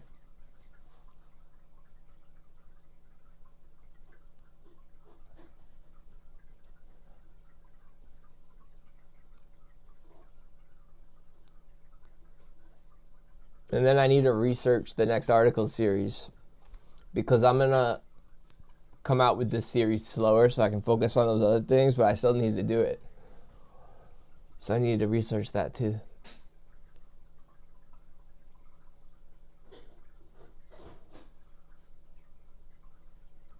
Busy every day, yo. At least I got variety. I can do, like, there's a bunch of different things to do at least. Alright, yo. Carmen says Rebel signing out. Good night, guys. Well, good morning.